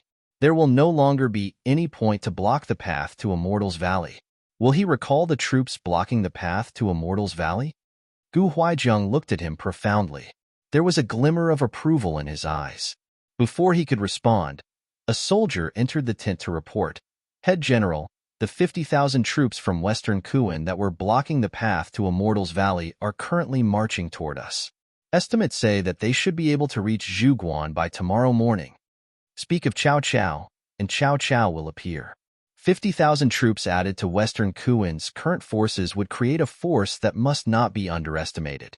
Yin Huasher cupped his hands and said, Head General, if additional troops are not provided, once those 50,000 troops arrive, the northernmost Weizhou cannot be held. There were only 30,000 troops stationed at Weizhou. The difference in numbers was too disgusting. Gu Huaijiang did not speak and continued to shake his head. Although the poison has been cured, the army has still lost tens of thousands of troops. We don't have enough troops to send to Weizhou. We can only stick to our previous plan. From this perspective, the burden resting on Gu Jiugu's shoulders became much heavier. Everyone felt uneasy. With Gu Huaijiang having already made his decision, it could no longer be changed. Yin Huasher simply said, This general requests to be sent to Weizhou to aid in the defense.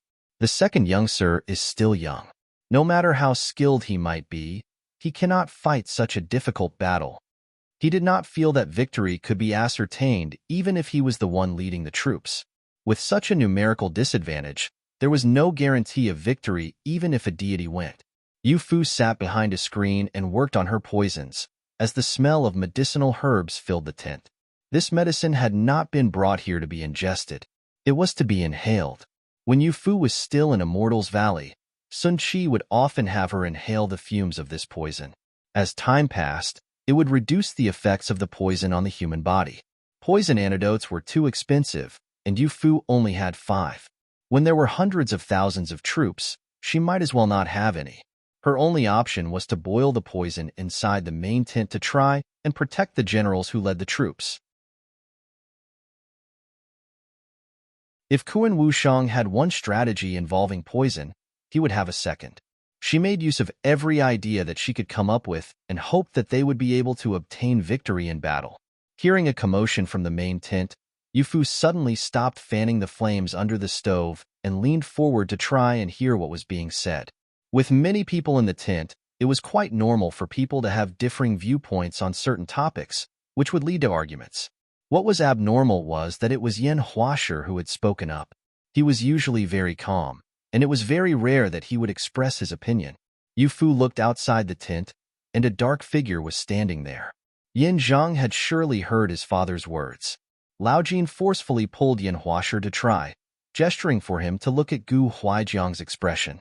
Gu Huaijiang did not say much, only saying, Jiugu, Hanamo, you two set out first. Return to Changchuan and Weizhou. The enemy might attack at any moment. The two cities cannot be without their generals.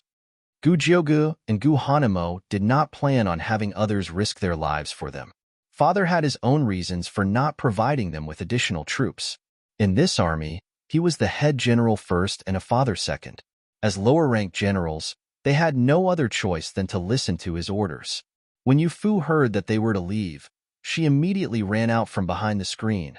Second brother, third brother, I'll go help you two pack your things. Yao Lan had gone missing, leaving her to fan the stove on her own.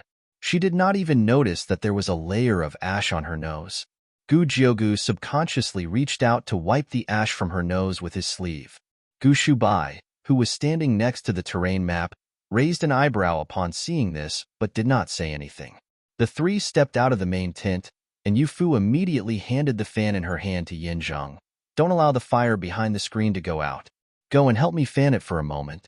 I will be back soon. Yin Zheng was all too eager to go inside to listen to the discussion, as his neck was starting to get sore from trying to listen in from the outside. All right, leave it to me. Like a large rabbit, he ducked into the tent. Before anyone could react, he lifted the fan in his hand and strutted behind the screen. It was as if he was not carrying a fan but a tiger tally or a treasure of similar value. Yin Huasher could not chase him out, and everyone returned to the main topic with Gu Huaijiang saying, Shubai did not finish speaking earlier. You can continue. Gu Shubai nodded and spoke to Yin Huasher. Everyone, don't worry. Wei Zhou and Changchuan will be fine. Kuan Wushang's main target will remain Zhuguan. Why was the information changing from one moment to the next? Even the generals that had been with Gu Huaijiang for a long time could not understand the meaning behind Gu Shubai's words. He slowly explained, Kuan Wushang needs a quick victory, thus attacking the two side cities is the best choice. Since he can think of such a plan, it's natural that we would be able to think of it. That's why we should send troops to Weizhou and Changchuan.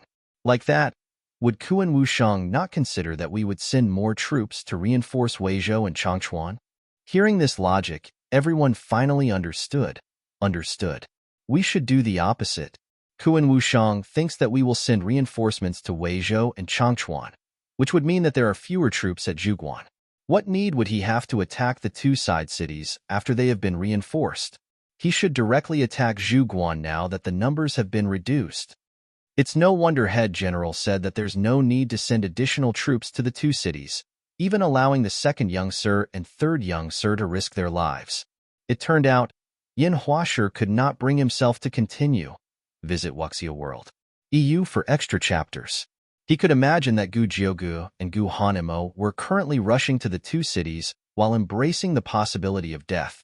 They would then be unable to sleep at night while thinking about how to deal with the enemy. In the end, they would discover that their efforts would be completely wasted, for the enemy had not even gone to where they were. This time, Ruff would not even begin to describe it. Gu Shubai observed everyone's expressions. They all felt some displeasure for Gu Huaijiang's willingness to deceive his children, but did not dare voice it. They just quietly felt sorry for Gu Jiugu and Gu Hanemo. He quietly coughed. There's no need for everyone to worry about second brother and third brother. In truth, during my first year of following Father onto the battlefield, Father also trained me in this way. The benefit to this sort of training was that it taught him critical thinking and analysis rather than listening to his father's orders for every little thing and not knowing why he was doing them. The latter's teachings raised lower-ranked generals who could lead soldiers on the battlefield, while the former raised generals capable of directing entire armies. It might be that Gu Jiugu and Gu Hanemo currently did not understand Father's methods, but they would quickly realize the benefits of this sort of training later on. Gu Shubai's words reminded everyone, and Lao Jin let out a laugh. I've remembered. When young General was 17 when he first came to the battlefield, and Gu Shubai smiled and faintly looked at him. Who would want to have the dark history from youth dredged up to be laughed at? Lao Jin's smile quickly disappeared, as he lowered his head and acted as if he had not said anything. He silently complained to himself that the children raised by the head general were all like the head general. They looked gentle like scholars, but as long as they looked at anyone with a smile, their imposing bearing would become overpowering. Gu Shubai was like this, and even little Yu Fu was like this. He then heard Yin Huasher say that this was the difference between scholarly generals and murderous generals. The former conquers with virtue, while the latter conquers with overwhelming force. Feeling satisfied, Gu Shubai retracted his gaze. As the young general of the Gu family's army, he at least had this much power, Then let's continue our discussion. Zhuguan will once again be the site of the main battle, so let's talk about the strategies and formations. Yu Fu followed Gu Jiugu and Gu Hanemo back to their tent. She said that she was going to help them pack their things, but there really was no need for that. The two of them had practically not touched their things. They were still in the same condition as when they had left the capital. This was to allow them to quickly move to a different battlefield. Yu Fu took a look and found that the two of them had one chest each. She awkwardly waved her hand, having the soldiers behind her bring out the things that she had prepared for them. 1, 2, 3. There were a total of 4 bundles, and they were all very full. There seemed to be quite a large quantity of items. Yu Fu handed them to the two. These contain medicinal herbs. I don't dare say that they are medicines that are useful against all poisons, but they should be able to reduce the effects of the poison until I arrive. She stuffed a bundle of medicinal herbs into each of their hands. Gu Jiugu accepted it with a smile, but Gu Hanemo, who usually remained silent, furrowed his brow. Yu Fu, could you not have turned these into small pills like the ones that exist in plays? If we were ambushed by the enemy and pursued into the night, how could we light a fire to prepare the medicine? Yu Fu froze. Right, how could she not have thought of this? For her to forget about such a simple method, it had to be a result of her having had no time to rest since arriving at Zhuguan. It was too late to go and prepare the pills now. Yu Fu looked at him unhappily. If there's really no time to prepare the medicine, just chew on it and swallow it. Also, she revealed a teasing smile. Didn't third brother absolutely detest watching plays? This time, it was Gu Hanmo's turn to feel awkward. The matter involving Yu Guan was indeed something that he had mishandled, and Yu Fu often used it to make fun of him. She picked up the other 2 bundles and gave one to each. These have pastries and jerky. They were brought here from the capital by the people transporting rations from the capital. Gu Jiugu opened one up slightly, and the pastries all looked like ones made in Yushan building. It was immediately clear that they had not been prepared for the soldiers. These were sent by His Majesty for you, right? I heard the soldiers say that His Majesty sent you many things that a princess should have for fear of you suffering at the border region. You should keep these for yourself. We aren't picky eaters. I don't care. I don't care. I want to give them to you. Yu Fu was putting on a rare display of willfulness. After giving the two of them the things that she had prepared, she felt a little more at ease. The two suddenly understood that Yu Fu was worried that the two of them would be in danger after hearing the situation faced by the two armies. She also understood that Gu Huaijiang's orders could not be changed, thus this was the only way in which she could express her concern. In the end, she was still just a young girl who had not yet come of age. She really was put in a difficult position. Gu Jiugu looked at the top of her head and could not hold back a faint smile.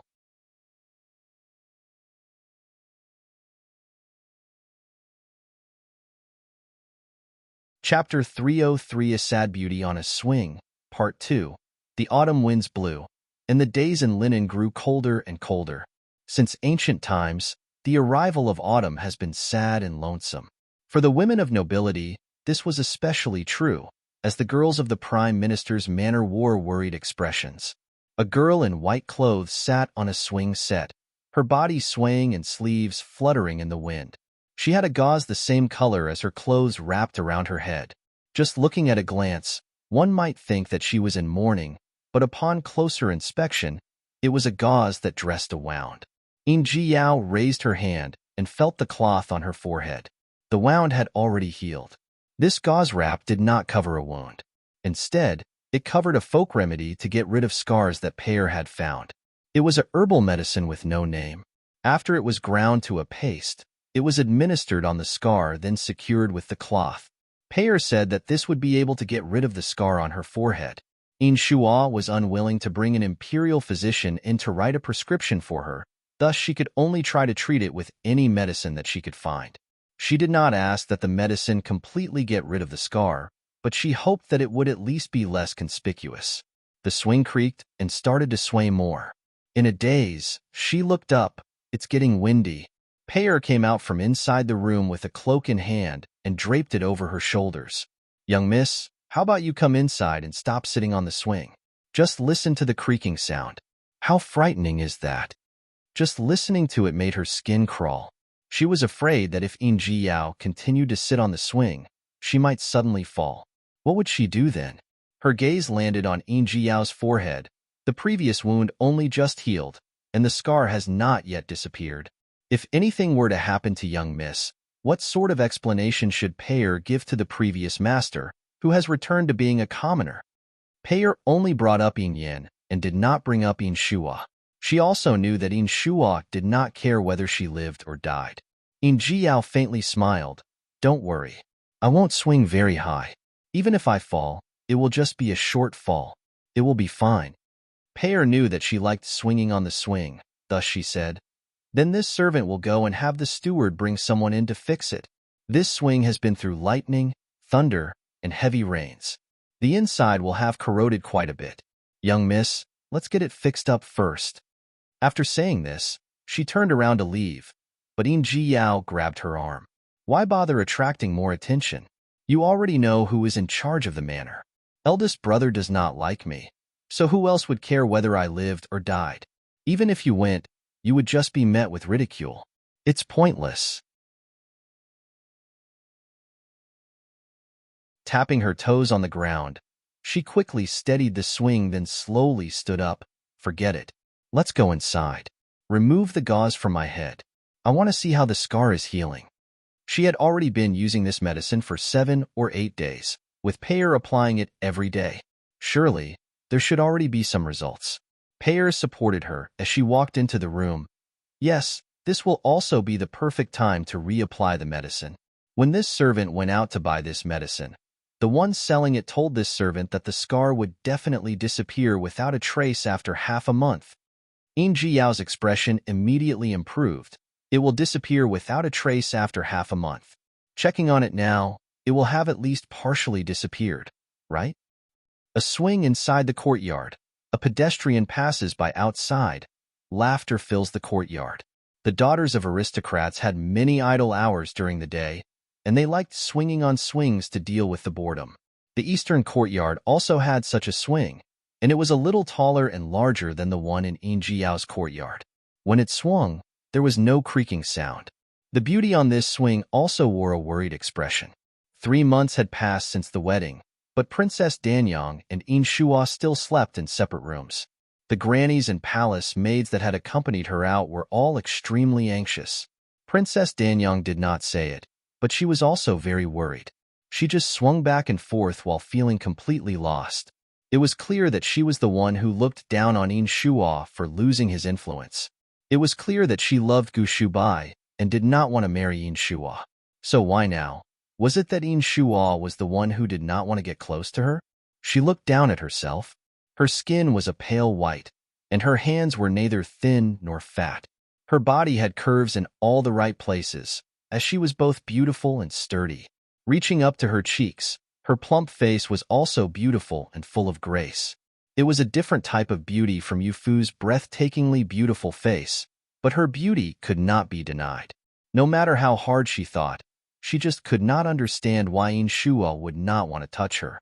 She resided in the eastern courtyard on her own, and this place provided her with the best clothing and food. Yin Shua had never been stingy with money and would occasionally visit her to pay his respects while maintaining a gentlemanly demeanor. But once the sky darkened, he would use court work as an excuse to leave the eastern courtyard. He did not show the faintest hint of wanting to stay overnight with her. Princess Danyang started to suspect whether or not there was another girl whom Yin Shua liked, causing him to treat her with such indifference. She sent people out to investigate, but they did not find any signs of him meeting with another girl. This made her even moodier. Princess, the osmanthus flowers in the garden have bloomed. They're so fragrant. Princess, how about we go out for a walk to stave off the boredom? Diener entered the courtyard while carrying a small basket of flowers. Princess Danyang looked at the basket. The ones that have bloomed are quite nice. But what have you picked those for? Diener smiled and said, This servant heard the servant say that Princess husband likes eating osmanthus pastries. Doesn't Princess also like osmanthus wine? This servant picked these to make them into osmanthus wine and osmanthus pastries. Visit Wuxia World. EU for extra chapters. Princess Danyang slightly raised an eyebrow. She did not expect that both she and Inshua would like osmanthuses. He also likes osmanthuses. You said that the osmanthuses are in the garden. Do you think that my husband would want to go and see the osmanthuses in the garden? Jenner paused. This servant did not see Princess Husband in the garden, but once Princess Husband has finished his work, he might visit the garden.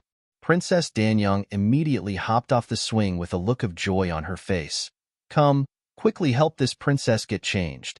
Let's go to the garden to admire the osmanthus flowers. Before they could reach the garden, they suddenly heard the sound of porcelain shattering from a courtyard nearby. Diener and some other palace maids could not be more familiar with this sound, and they subconsciously shrank back slightly before they realized that the one smashing cups and plates was not Princess Danyang. She quietly glanced at Princess Danyang, and the latter did not argue. Whose courtyard is this? Who's smashing things in here? Very quickly, someone came out from the courtyard to receive them. It was an old woman, replying to Princess, "This is our manners, young Miss Courtyard." Since it was Yin Jiao's courtyard, the only one who would dare to throw a tantrum and smash things would be Yin Jiao herself. Princess Danyang was a little surprised. Ever since she came to the manor, she very rarely saw Yin Jiao. Yin Shua's younger sister was a talented and gentle girl. How could she throw a tantrum and smash things like she did? She became a little curious. Either way, there's not much to do. So this princess will go and visit your young miss. Yin Jiao's bedchamber was a mess, the floor completely covered in shattered porcelain.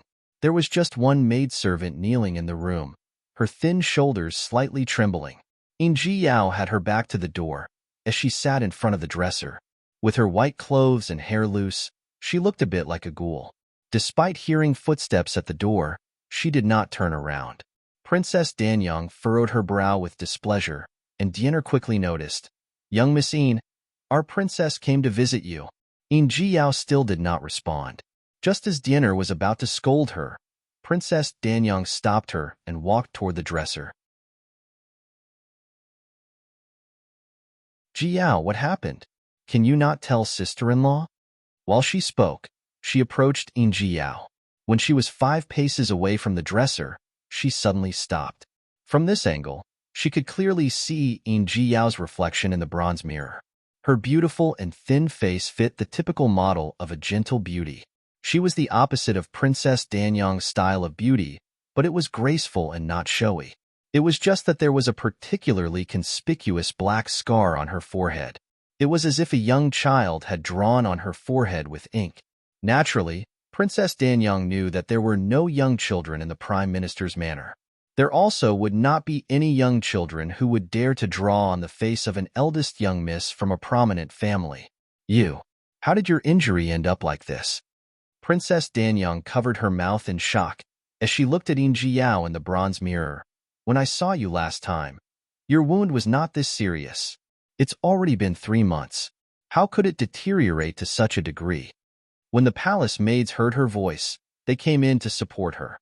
Seeing the dark patch on Yin Jiao's face, they were scared witless. With her white clothes, messy hair, and empty eyes, Yin Jiao truly looked like a ghoul. Kneeling on the ground, Payer kowtowed. "It's all this servant's fault. It's all this servant's fault." This servant believed a folk doctor's remedy and went to get the medicine for young miss. Who knew that young miss' wound would get even worse? "It's all this servant's fault. Princess, please save young miss."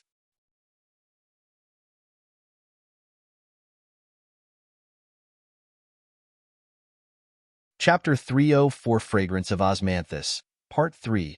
A white cloth, stained with a green medicinal paste, lay before Princess Danyang. This must be the folk remedy that the maidservant had mentioned. Princess Danyang looked at Payer with displeasure. "Impudence. Do you not know how important an unmarried girl's face is?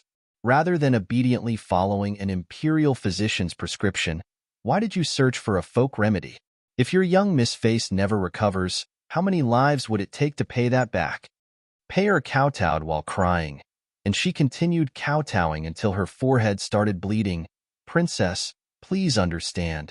If an imperial physician wrote a prescription for young miss, this servant would rather die than go looking for a folk remedy." Princess Danyang was perplexed. That's quite the puzzling thing to say. Is the dignified prime minister's manner unable to invite an imperial physician? Pei'er just cried and kowtowed, not daring to respond. In Jiyao's expression slightly changed. Her lips parted for a moment, but she did not say a word. Diener could see the untouched food on the table and took a look. There were 2 dishes and a soup, and they were all made of radishes and lettuce. There was not the slightest sign of oil. How could the darling daughter of the dignified prime minister's manor eat such unseemly foods? What exactly is going on here? She pointed at the dishes on the table, jutting her chin in the direction of Pei'er. If you want your young Miss face to recover properly, provide this princess with an honest answer. Otherwise, nobody will be able to save your young miss. With her face covered in tears, Pei'er looked up at Princess Danyang with extremely conflicted feelings. Should she offend the eldest young sir by revealing the truth to her? Or should she just watch Jiyao's beauty slowly get ruined?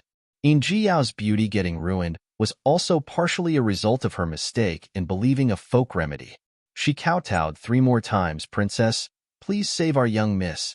Young miss did something wrong and offended the eldest young sir.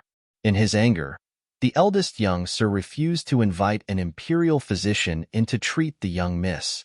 But young miss is the young miss of the prime minister's manor. Princess, please be merciful. The words coming from Pei'er were roughly what she had expected. Who in the prime minister's manor, aside from Shua, would dare to mistreat Jiao? How could Shua be so fierce, not even caring about his own little sister's face being ruined? What exactly had Jiao done to make him act like this? It was likely that she would not get a clear answer from the maidservant. She would need to ask Jiao. Princess Danyang turned around and looked at Jiao. In the end, I am your sister-in-law. Did you not consider telling me? Jiao bit her lower lip and hesitated about whether or not she should tell Princess Danyang the truth.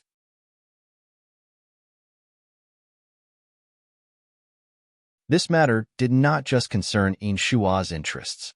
More importantly, it concerned the entire family's interests in court.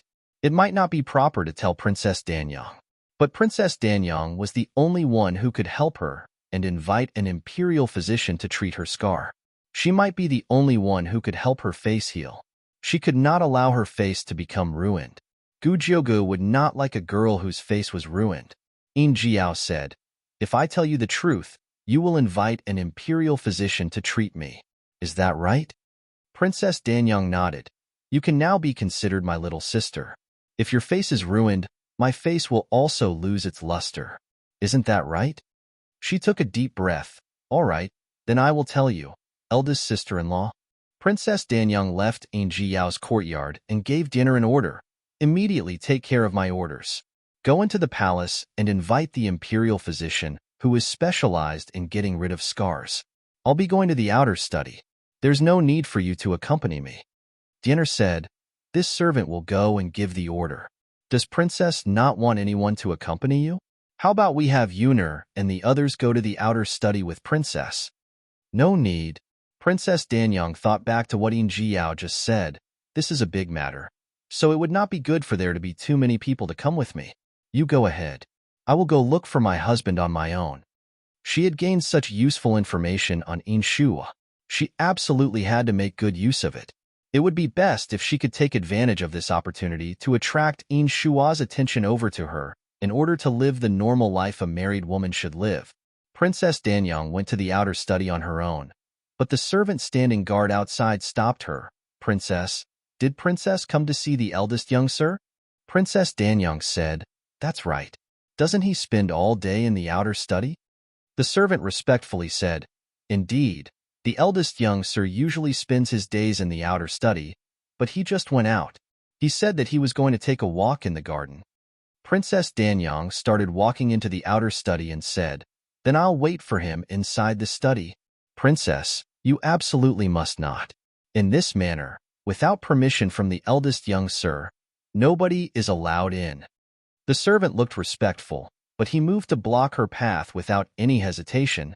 The study contains materials pertaining to court work and many other official documents. Eastern Ling's laws dictate that women are not permitted to take part. Princess, please leave the study. She did not particularly want to go in. It was just that the more she was stopped, the more her pride did not allow her to leave so easily. If this princess insists on entering, what of it? The servant's expression did not change. There is no such possibility. Princess is not able to go in.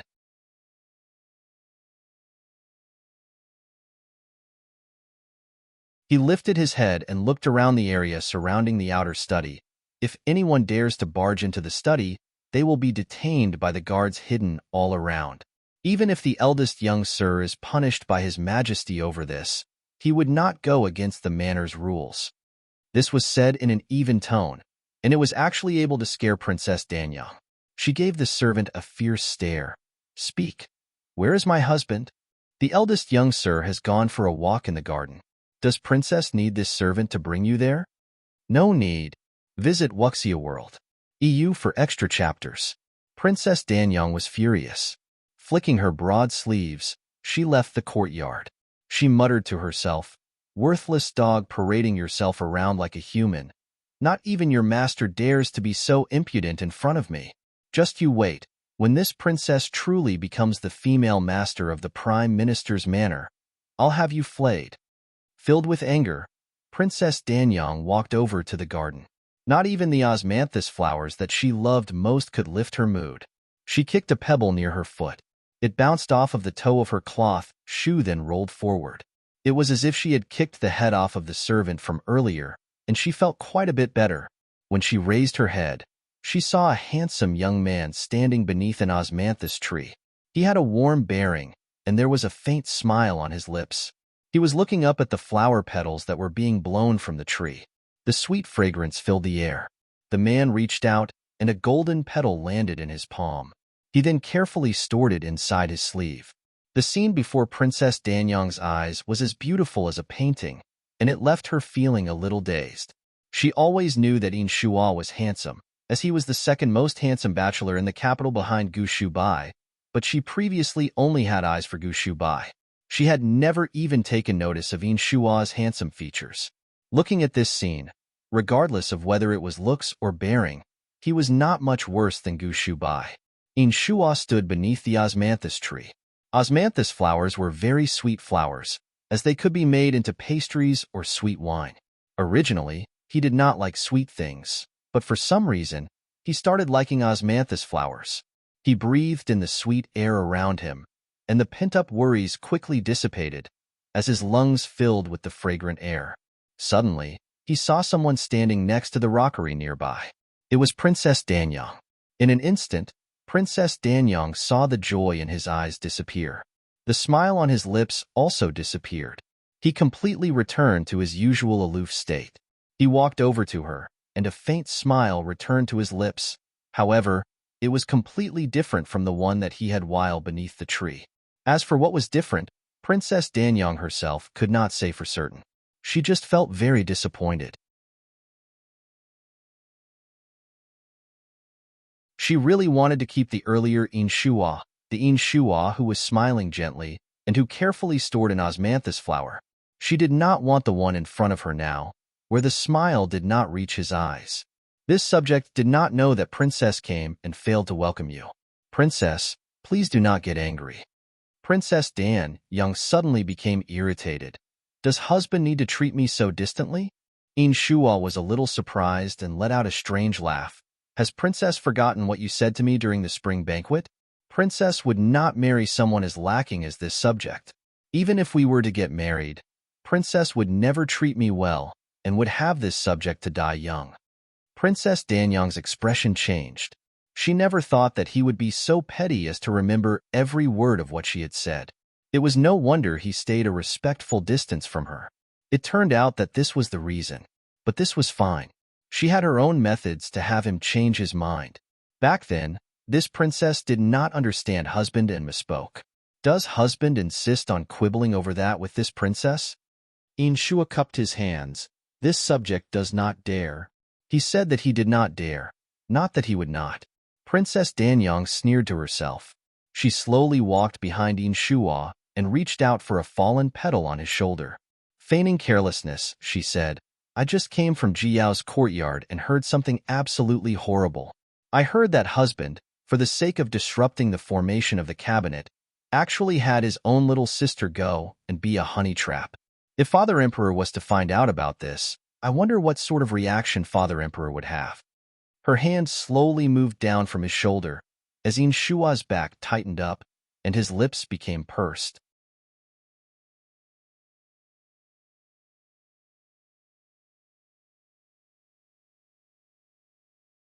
Chapter 305, Invite the Second Prince, Part 1. If you have any conditions, just say them. Inshua did not look back. He was as stiff as a block of wood, but her fingertips did not show the slightest sign of movement. He was a young man in his early 20s who was full of vigor and had neither concubines nor servants who slept with him. So how could he be so indifferent to the beauty standing next to him? Princess Danyang pulled her hand back in disappointment, then walked back in front of Inshua. There's no need for husband to be so nervous. Before marriage, a girl obeys her father, and after marriage, she obeys her husband. Since I have already married you, how exactly do I benefit from having you get scolded by Father Emperor? No matter how noble her background, there was no precedent in Eastern Ling of women remarrying. She was destined to spend the rest of her life with Inshua. Inshua coldly repeated himself. Conditions? He was actually maintaining such a stubborn position. Princess Danyang laughed. What conditions could I have? I'm just hoping that you will treat me a little better and that we can live more like a normal couple. Inshua understood her, but could not help but find it funny. He did not like Princess Danyang, but for the sake of not angering Emperor Ning, he had no choice but to marry her. If Princess Danyang was willing to quietly get married to him, he would not treat her so poorly. Unfortunately, she repeatedly mocked him and made him lose face in court. If it had been any other man, they could not possibly accept this sort of wife, much less someone of Inshua's stature. His smile was a little cold, like the frosty autumn wind.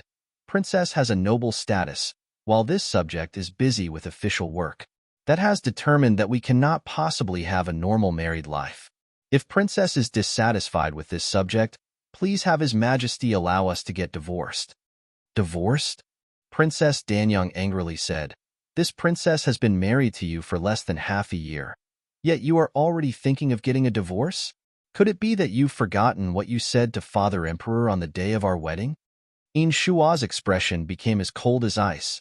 If Princess was able to forget what you said during the spring banquet, why can't this subject forget what I said on the day of our wedding? It would have been fine if she had not brought up the day of the wedding. Bringing it up was like picking at a wound in Inshua's heart. On that day, Yufu told him that as long as he told Emperor Ning that he did not want to marry Princess Danyang, she would consider forgiving him and accepting him. In his dreams, he could see himself obtaining this treasure. She had offered up this olive branch, but he could not accept it. Emperor Ning sat at the top with all civil and military leaders present. Even the other members of the imperial family were present. If he had truly said those words aloud at that time, he might not be alive at this moment. After all, he was no longer the prime minister who stood above all but one. Ever since the cabinet had been established to help Emperor Ning govern and unify hundreds of officials, he, as the so-called prime minister, was like a vase. Recently, people had started referring to him as husband to the imperial family instead of prime minister. Husband, he really did want to be a husband, but he did not want to be Princess Danyang's husband. Princess Danyang had been rendered speechless by what he said. Not expecting Inshua to argue with her like this, all right, then I will go and discuss it with Father Emperor to see whether or not Father Emperor is willing to tolerate his son-in-law treating his daughter like this. Inshua laughed. How I have treated his daughter. I have treated Princess with nothing but respect. Princess has been given the best courtyard in the manor and the best foods to eat. Even when I am busy with official work, I will occasionally find time to go and pay my respects to Princess. Not a single servant in the manor dares to disobey Princess. Even if His Majesty found out, what could he possibly find untoward? You, who would covet such things? This princess is talking about. Visit Wuxia World. EU for extra chapters. Princess Danyang suddenly understood why Inshua dared to be so carefree. The matter of him being unwilling to consummate the marriage with her was something that she could not tell Emperor Ning about. Her second brother, the second prince, was also someone she could not tell this to. Her birth mother, the empress, had already passed away.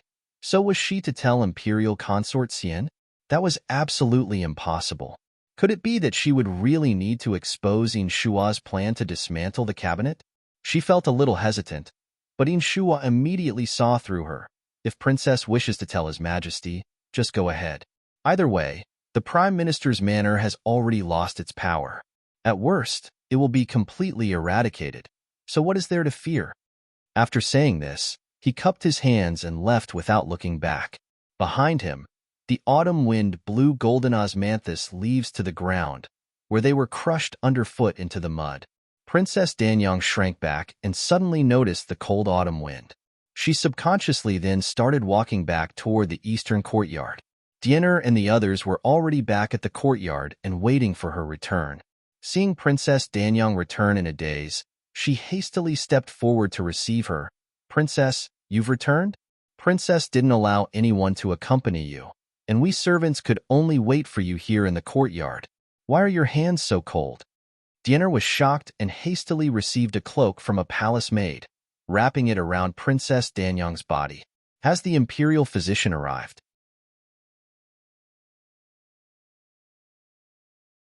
Replying to Princess, he has already arrived. He is currently examining young Miss Yin. Does Princess want to go and take a look? She shook her head. There's no need. It's fine as long as he's here. It's too cold outside. Let's go inside to speak. It was not so cold as to require a brazier, but Diener noted just how cold her hands were. She could only pour a cup of hot tea for her. Princess, hold it in your hands. Don't rush to drink it. Princess Danyang looked at her in a daze, as the warmth of the tea slowly spread from her hands and dragged her back to the present. Diener said, Princess, what happened? Didn't you go to see your husband? Why is it that you look a little unhappy? Princess Danyang tightly held the cup of tea. It's nothing.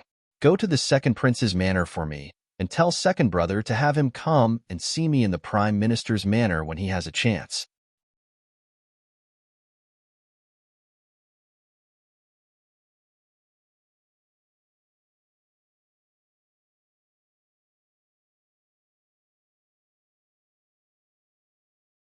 The eldest prince heard the servant's report and faintly smiled. He has already fallen from grace, so he should come to see this prince himself if he has something to say. He actually dares to have this prince go and seek him out. What a joke. If this had happened in the past, even if Yin Shua had lost his influence, he would still be willing to go and pay him a visit. Now, however, Yin Shua was the second prince's brother-in-law, who knew what wicked plans he had in mind. Did he want to do something to harm him? The eldest prince picked up his cup of tea. Tell the person who came that this prince is busy with official matter and has no time to see him. If Prime Minister has something to tell this prince, please come and talk after court tomorrow. The palace had many people watching. Even if Yin Shua wanted to harm him on the second prince's behalf, he would not be able to find an opportunity. After saying this, he brought the cup to his lips and took a sip. The servant said, Yes, this servant will go and inform him immediately. But that person said that Prime Minister Yin had something related to His Majesty's illness to talk about. Your Highness, are you sure that you won't see him? The eldest prince's hand trembled, and tea spilled from the cup onto his clothes. The servant was stunned to see this. Was there something wrong with what he had said? Why did the eldest prince seem so shocked that he would spill his tea? The eldest prince immediately wiped away the tea from his clothes with a handkerchief. He then secretively wiped the corners of his mouth. Did he say such a thing? He did say such a thing. Then should this servant still respond in the same manner? The eldest prince stood up from his seat. Under his calm facade, his heart was shaken by a turbulent storm. Emperor Ning's illness was a result of his instructions to Imperial Consort Xian. Could it be that Yin Shua already knew about this? Regardless of whether or not Yin Shua knew, this matter absolutely could not be discussed in the palace. He had no choice but to go along with Yin Shua's invitation and personally visit the Prime Minister's manor. No, go and tell the person who came that ever since Prime Minister Yin became a husband of the imperial family, this prince has not gone to visit him in his manor. No matter what is said, he is this prince's brother-in-law. It's natural that I should go and pay him a visit. His initial refusal had been very blunt, but now he was cheerfully agreeing to go. The servant did not dare to speculate as to what was at the heart of this change. He bowed, then retreated. Yes, this servant will go and inform them. The eldest prince stood behind him and slowly clenched his fists, his veins bulging under his sleeves. No matter what, he could not allow the truth of what happened back then. Even if that person was the prime minister, he would do whatever he had to, without any regrets. What?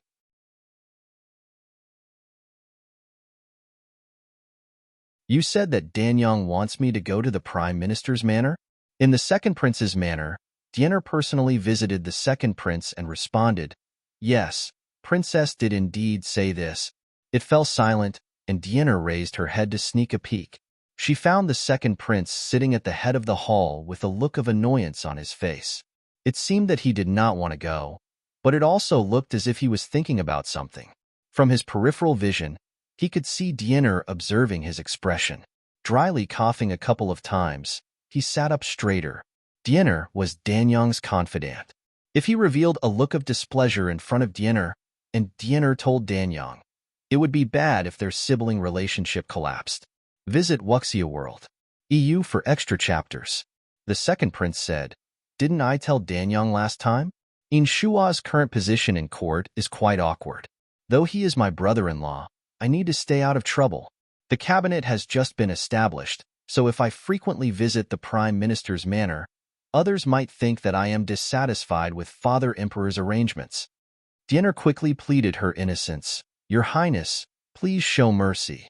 Princess must be missing Your Highness to have this servant come and invite Your Highness. Moreover, Princess has not invited Your Highness to visit often. Since the wedding, you have only gone to visit once."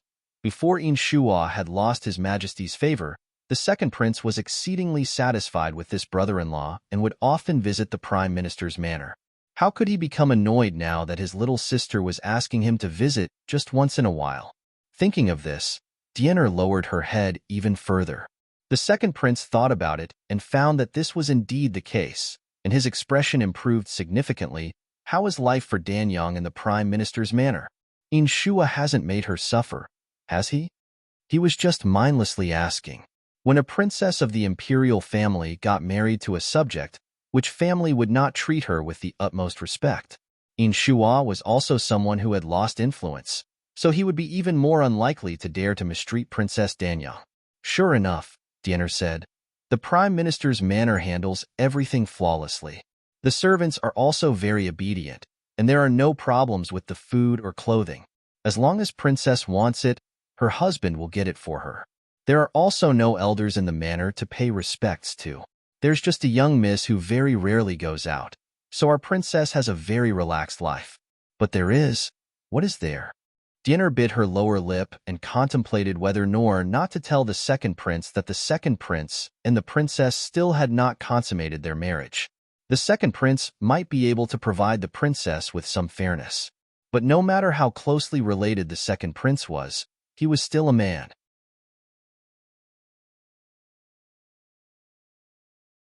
She truly could not speak about the problems that women faced. The second prince saw that she was hesitating and thought that Princess Danyang had been bullied. What is it? Is there really something troubling her? If there is something, just say it. This prince will support her and help her out. Diener said, It's a matter between couples. Even if this servant was to die, I would not dare speak carelessly about it. Second prince, please ask princess about it. Her face was bright red, and the second prince let out a surprised sound, then lovingly smiled. It's inevitable that there will be some lack of harmony between newlyweds. She should have been taught this sort of thing by a granny before she got married. This isn't anything serious. Diener knew that the second prince misunderstood, but could do nothing but blush and remain silent. All right, then I will go and visit her at the prime minister's manor tomorrow to keep her from having any wild thoughts. The second prince finally agreed, and Diener retreated after bowing. She thought to herself that she would need to ask Princess Danyang what she thought and whether or not she should tell the second prince about the consummation of marriage to have him try to convince Inshua. With the second prince taking a stand, Could Inshua truly have Princess Danyang continue to suffer in silence? What nonsense are you spouting? How can this sort of thing possibly be told to second brother? Princess Danyang was both embarrassed and angry at Diener for this suggestion. I did not ask second brother to come to talk about this. I have something important to tell second brother about related to the court. Diener obediently bowed, no longer daring to say a word. It was only after a long pause that Princess Danyang consoled her. All right, I know that you were doing it for my sake, but don't bring this matter up again. I am a dignified princess. Do I really need to rely on others for help in winning my husband's love? She was proud of her nobility and her beauty. Thus, she naturally had a way to make Inshua change his mind. Diener quietly replied, His Highness the Second Prince said he will come tomorrow. This servant will go and inform the servants to prepare some more of the foods that His Highness likes. Go ahead. Princess Danyang sent the palace maid off and wondered how she should tell the second prince about Inshua's attempts to bring down the cabinet. They would need to discuss a plan of action, but she could not allow the second prince to tell Emperor Ning about this. Once Emperor Ning found out about this, she would definitely suffer along with Inshua. The first thing the next morning, the eldest prince and the second prince arrived outside the prime minister's manor at the same time. Tien. The title is an idiom meaning to never give up on a task regardless the obstacles.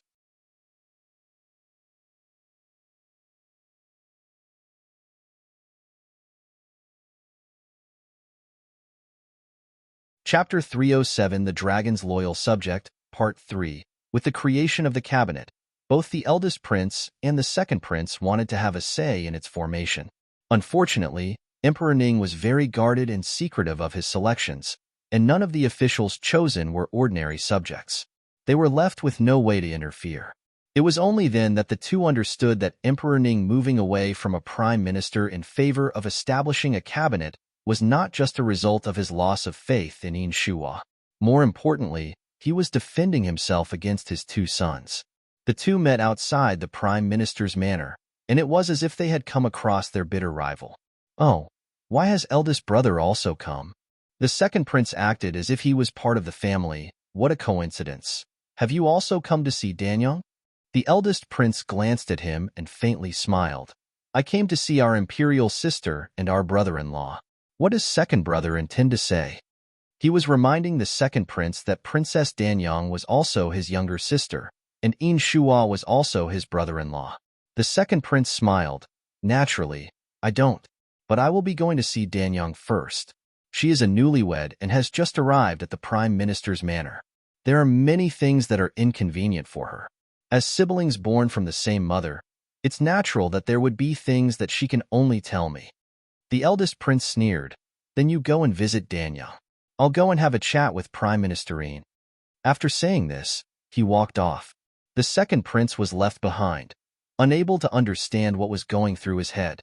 He initially thought that Ning Yizhao had come to visit Danyang for the sake of keeping up appearances and displaying his bearing as the elder brother, who knew that mentioning that they had been born from the same mother would be enough for him to leave on his own. Could it be that he really had been planning to see Inshua? With these questions in mind, the second prince followed a servant inside and headed to the eastern courtyard. Along the way, he saw that the prime minister's manor was vast. He also found that the vegetation was tended to more properly as they approached the eastern courtyard. Even the buildings had a unique air to them. The eastern courtyard that Princess Danyang lived in was even more exquisite.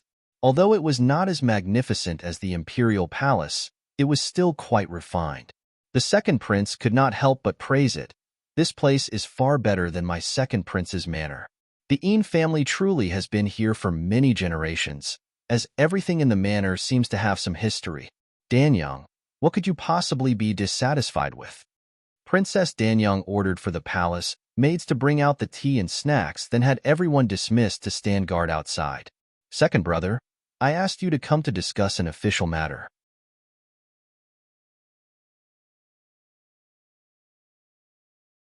It's not to complain about some trifles. The second prince said, Don't be in such a rush. I need to ask you something first. Did you also invite Ning Yizhao to the manor? Princess Danyang was stunned. Of course not. What would I invite him for? He and second brother are bitter rivals, while second brother and I are siblings born from the same mother. How could I possibly care about him? Being polite to him is just a matter of keeping up appearances. The second prince nodded. I ran into him when I arrived, and he said that he had come to see you and Inshua, while I would be coming here to see you. He then headed off to see Inshua. If you have something to say it quickly. After you've finished, I'll go and see what's happening with Inshua's side and see what Ning Yizhao is planning. Princess Danyang cautiously looked around to verify that the windows and doors were tightly closed, then lowered her voice. Inshua has a younger sister called Injiao. Yesterday, she told me something. The eldest prince stood in the outer study and looked around.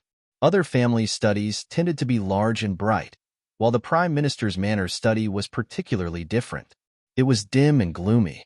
Behind the desk was a large window that was partially opened. A bit of light shone in through the window, giving the study a look as if there was a secret that must not be known hidden within. This sort of atmosphere made him feel very uncomfortable. Inshua walked in and ordered the servants to bring out the tea and some snacks. Eldest prince, please sit. Seeing that he had a strange expression, he smiled and said, My place is very simple, and there are usually very few guests. That's why I had it arranged according to my preferences. Does your highness feel uncomfortable? The eldest prince smiled without revealing anything. It's fine. Prime Minister must be joking. Regardless of whether it's your esteemed father or you, as civil officials of Eastern Ling's court, how could your manners study not have many guests? Inshua sat down across from him. The Prime Minister's manor is indeed a place that has many guests, but regardless of whether it's me or my father, we would not allow them into the outer study so freely. Not to mention outsiders, but not even Princess Danyang has been allowed enter after marrying into the manor. Upon hearing this, the eldest prince became pensive. He raised his head and carefully observed Inshua. Inshua boldly allowed him to carry out his observations. It seemed as though he did not know what he was thinking, and this continued until the eldest prince averted his gaze. He looked at the eldest prince, and the latter reservedly said, Then would the second prince have permission to enter this study? Their eyes met. The two were people who stood at the top of the court system, and they were currently feeling each other out. After a long while, Inshua said he would not.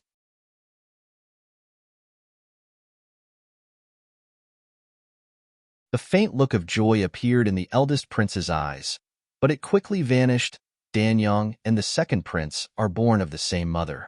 Has Prime Minister made a mistake with regards to who is related to whom? Inshua knew what he was wondering. That's a matter of Danyang's blood relations. How is that related to me? Eldest prince wouldn't think that I would possibly consider helping the elder brother of a woman who looks down on me and has humiliated me countless times, right? The eldest prince's eye twitched. He did not expect him to be so direct. Because Danyang humiliated you, you want to get revenge against her. That's why you don't want to help the second prince and would rather help this prince. Inshua smiled and slightly nodded. That is indeed the case. Visit Wuxia World. EU for extra chapters. The eldest prince was direct. How can I trust that you are being earnest and that this isn't some plot that you and the second prince came up with? When I arrived, I happened to run into the second prince. For the Prime Minister's manor to invite the both of us at the same time. What is the meaning of this? Inshua did not know that this had happened. After thinking for a bit, he knew that Princess Danyang had invited the second prince. His attitude yesterday had annoyed her, and she wanted to get back at him but did not dare to tell Emperor Ning about it. She had no choice but to call the second prince to discuss it. His judgment had been correct. Even if Princess Danyang had a hold of something that could be used against him, she would not dare to carelessly make use of it. Inshua said, I don't know anything about the second prince's matters, but I have a way to make eldest prince trust that I am being earnest and not plotting something. What is that way? Based on the fact that I know the truth behind His Majesty's severe illness, yet did not expose it, eldest prince should be able to trust my earnestness, right? The eldest prince lowered his gaze and just stared at the cup of tea in his hands. After hearing what the person from the Prime Minister's manor had said the previous day, he had trouble sleeping at night. He imagined all sorts of situations wherein Inshua knew about the truth of the situation and used it to reach some sort of goal. He thought all night about how to deal with the situation. Now that he was sitting in front of Inshua, he was unable to control the uncertainty filling his heart. Through his stiff facial expression, Inshua could see the dread in his heart. Killing emperor and father, as a prince, was the most serious accusation possible. Once the truth was revealed, the eldest prince's life would be completely ruined. After a moment of silence, Inshua slowly said, "There's no need for eldest prince to be nervous. Since I have invited you here to discuss this matter, I have no intention of exposing you. If I was to expose you, who would help me vent?"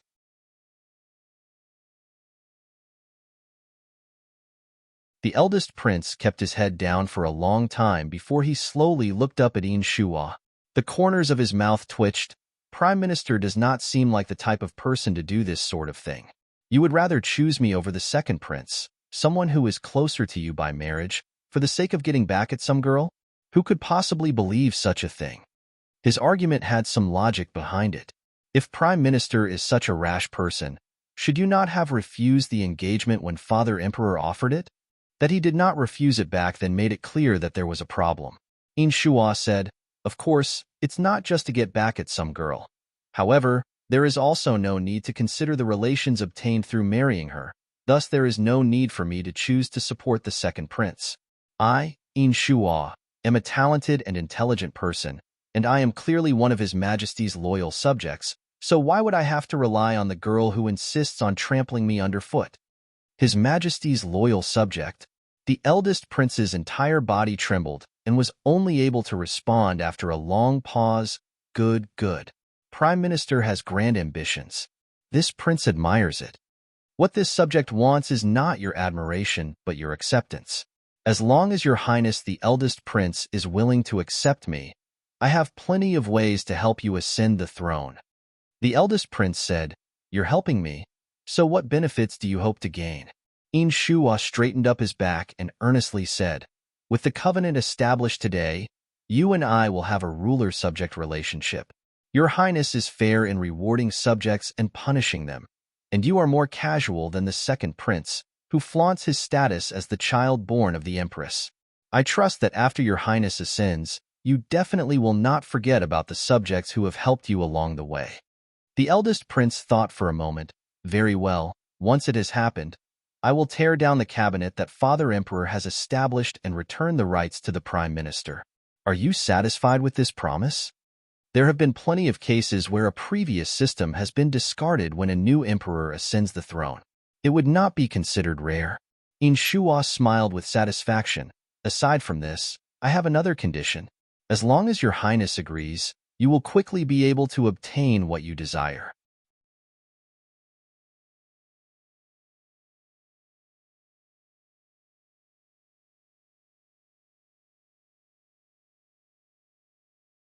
Chapter 308 Act Out a Play, Part 1. After hearing what Princess Danyang had to say, the second prince did not have much of a reaction. How can this be considered anything important? He is watching, as the Prime Minister. His powers get taken away by the cabinet, so what's wrong with wanting to take them back? Not only did he feel that there was nothing wrong with it, but he actually praised it. As the Prime Minister, he should have some way of getting it done. If he really can regain his power, it would be of great benefit to me. Princess Danyang was stunned. She did not think that he would react in this way, but he is being so two-faced with Father Emperor. This sort of person is completely unpredictable, and it's hard to say that he won't do something that's even more damaging. Even more damaging? The second prince was completely carefree. On the contrary, he felt that Princess Danyang's words were far more appalling. "He is your husband. Some of his plans are beneficial to us, so we should help him. Of course, Father Emperor currently does not like him, so it's not good for us to help him directly, but there's no need to stop him." "But second brother," the second prince waved his hand and cut her off. "I know that you don't like Inshua. Although the two of you are now married, there are still some disagreements. But Imperial Brother will give you a piece of advice. You are already married to him, which means that you belong to him. If he wants to do the things that married couples will do, you cannot refuse him. Do you understand?" Princess Danyang was completely confused before her face turned deep red in embarrassment. "Second brother? What are you saying?" Her reaction was within the second prince's expectations. and the second prince stood up from his seat. All right, I won't bring it up again. It seems to have hit a sore spot, so you should understand. Before marriage, a girl obeys her father, and after marriage, she obeys her husband. You need to properly devote yourself to your husband. I'm going to look for Yin Shuo and see what he and Ning Yizhao are talking about. Princess Danyang did not have a chance to speak before the second prince hastily left. She angrily stomped her feet. You only think of going back and forth with Ning Yizhao. What am I, your own younger sister, considered to you? She suddenly remembered Yin Jiao, a girl from a prominent family who had been pushed to act as a honey trap by her own older brother. Because she did not want to do it again, she annoyed Yin Shuo, and Yin Shuo refused to allow her to see an imperial physician. For a beautiful girl who had not yet gotten married to have become so ugly, it would be difficult for her to get married with that large scar on her forehead. Why was it that these older brothers wanted to humiliate them more than others did?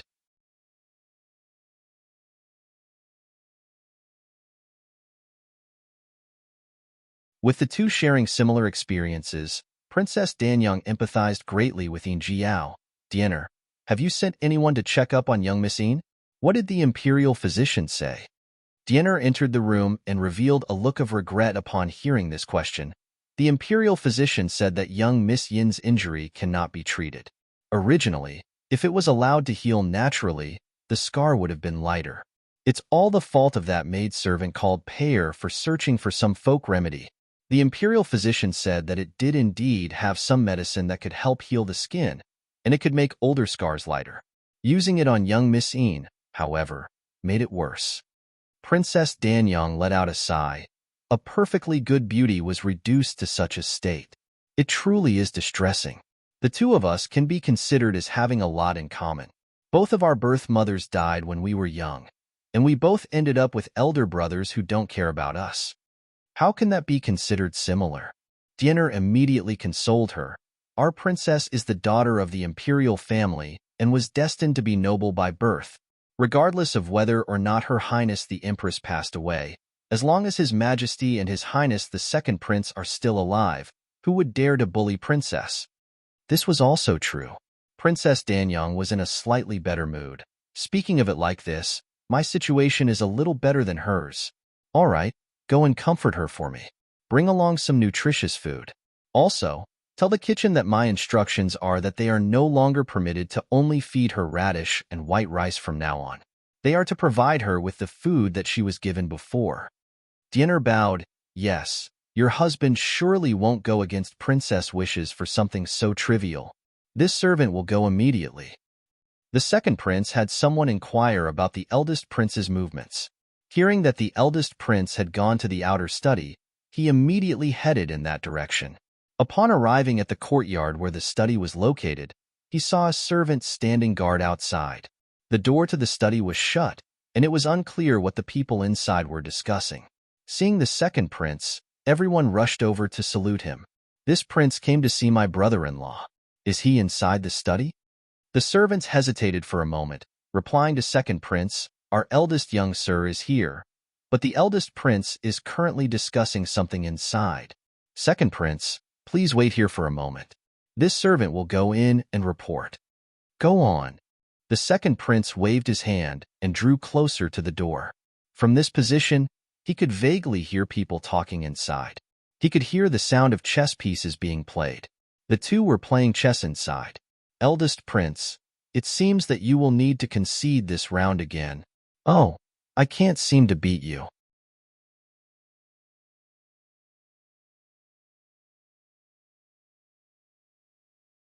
Let's stick to drinking tea. Hearing these sounds, it was clear that the eldest prince was in a disadvantageous position, as he said. It was rare opportunity for me to come and see you and Danyang, but who knew that second brother would also come? I was even told to wait for such a long time. He said that he is Danyang's elder brother, so could it be that I'm not? Inshua responded in a perfect tone. Naturally, eldest prince is the elder brother of both my wife and brother-in-law. It's just a coincidence that both brothers-in-law came to the manor today. How about I send someone over to ask and see if Danyang and second prince have finished their chat?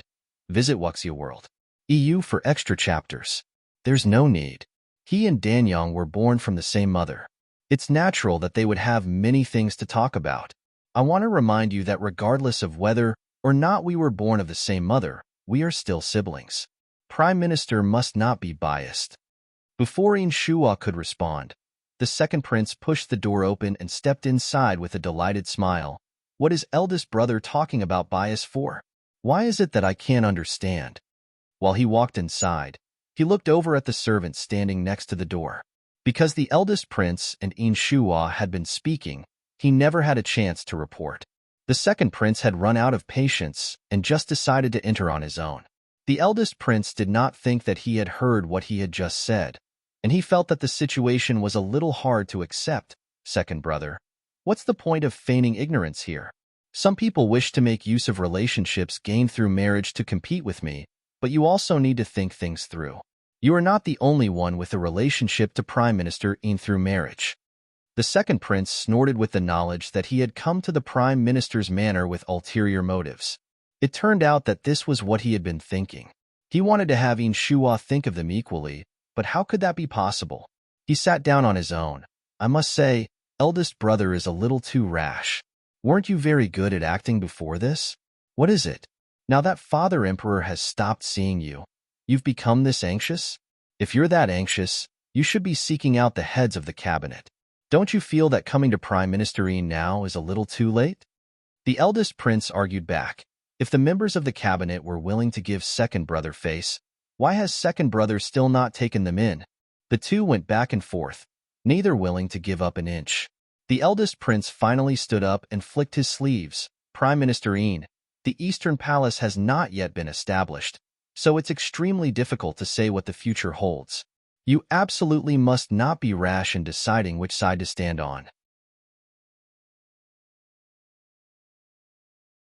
After saying this, he left without even looking at the second prince. He wore a look of pure anger.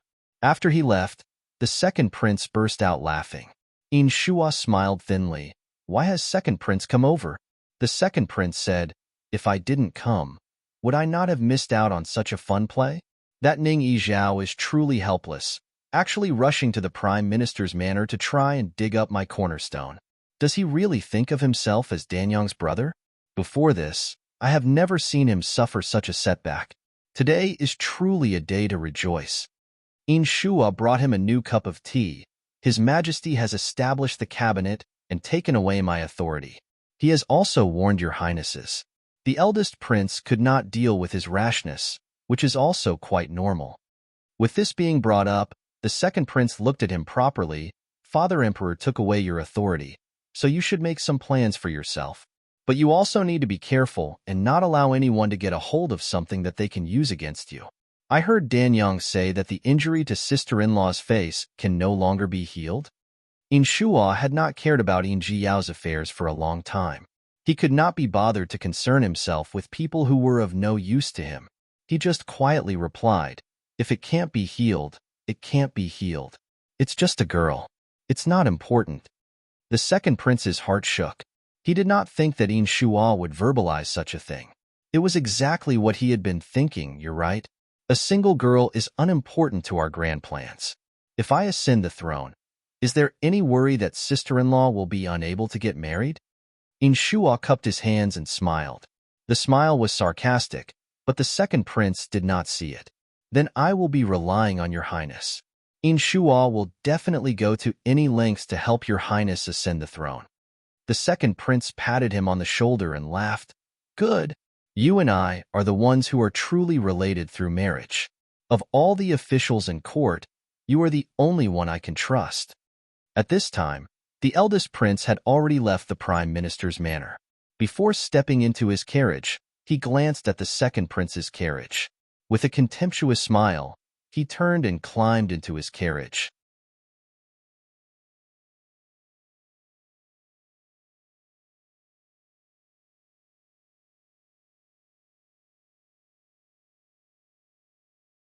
Chapter 309 Wait for him to return, Part 2.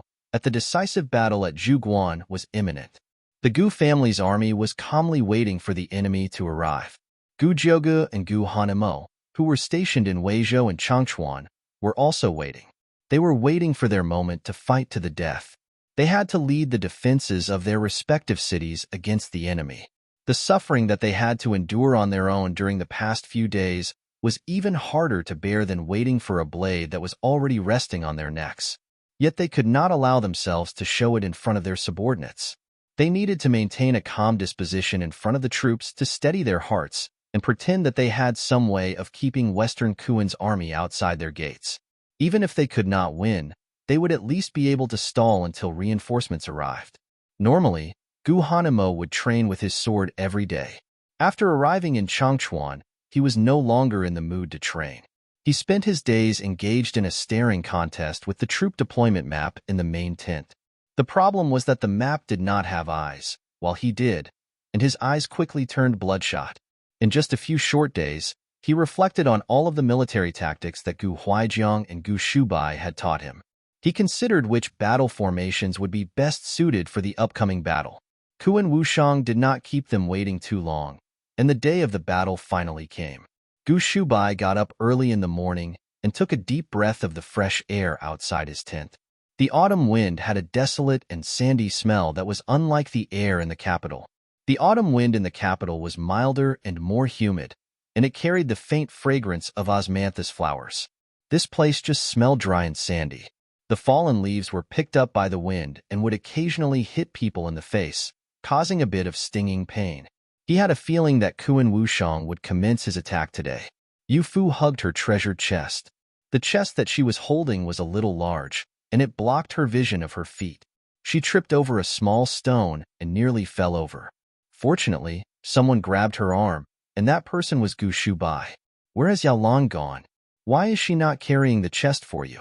I haven't seen her at your side over the past few days. What have you told her to do? Yu Fu stood up straight and steadied herself. She hasn't gone to do much. I told her to rest inside the tent. On the horse ride over here, her body was covered in bruises. To this date, Yao Lan had not suffered so greatly. Naturally, she should be allowed to get some rest. It's fine if she is not here with us. I can carry this chest myself. Gu Shubai smiled upon hearing this. She had not suffered so greatly up to this moment. Could it be that you have?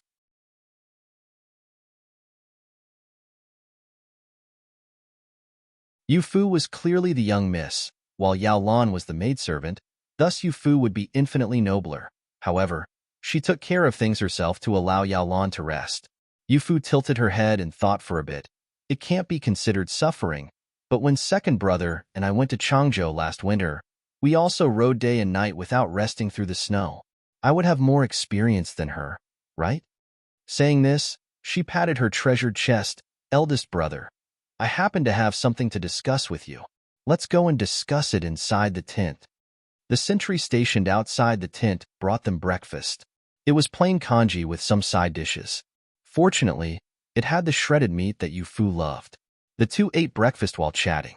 Yu Fu held her spoon in one hand and pulled out a green porcelain bottle from her treasured chest. I went through my medicine kit last night and thought about what might be of use and found this. Gu Shubai raised an eyebrow. He felt that there was something strange about the green patches on this bottle. It looked like it was a poison that was meant to cause harm to others. Could it be that Yu Fu was thinking of copying Kuan Wushang and using the poison on the land? He put down his spoon and wiped the corner of his mouth. What is the drug? It's a medicine that Master created to treat metal-inflicted wounds. It's very effective on external injuries. If you guys get injured during battle and can't stop the bleeding, this can quickly stop the bleeding. When I first left Immortal's Valley, Master gave it to me. I left it inside the chest and nearly forgot about it. Yu Fu had never suffered any external injuries, nor had she ever had a wound that did not stop bleeding. At worst, she had a nosebleed that would not stop when she was younger. This unique medicine was one that she never had a chance to use. It turned out that it was a medicine for metal-inflicted wounds. Gu Shubai let out a sigh of relief, received the porcelain bottle, then brought it up to his nose to sniff it. I thought it was some sort of poison. I recall the more poisonous items in your chest all had strange bottles. Those are all poisons that I prepared. It makes it a bit easier to remember. This is a medicine that Master gave me, and all of the bottles that Master uses are very strange. He really likes buildings with strange architecture and medicine bottles with strange shapes. Yufu patiently explained, then earnestly said, when it comes to poisons that can be used on the battlefield, I don't have any fewer compared to Kuan Wu Shang, but I despise such things. Using poison to poison a large area is indeed powerful, but the damage to the land is too great. If one is not careful, it will cause harm to the innocent. Even if the ones harmed are just Western Kuan citizens, they're still innocents. Gu Shubai found her point of view to be quite novel and patted her on the head. I also feel this way.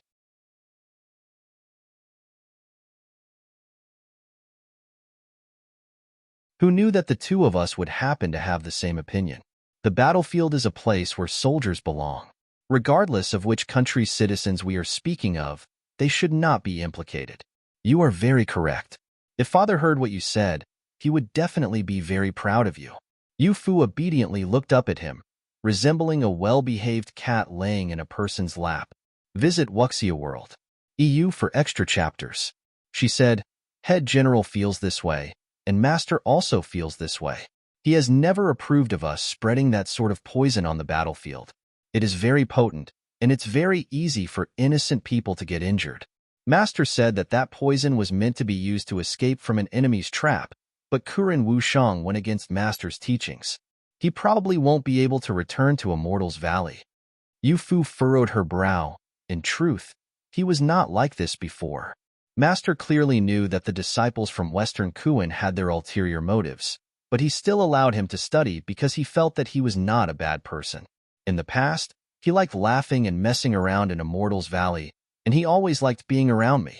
At that time, I felt that he was just a carefree person, but now, I understand that he just wanted to steal secret poisons.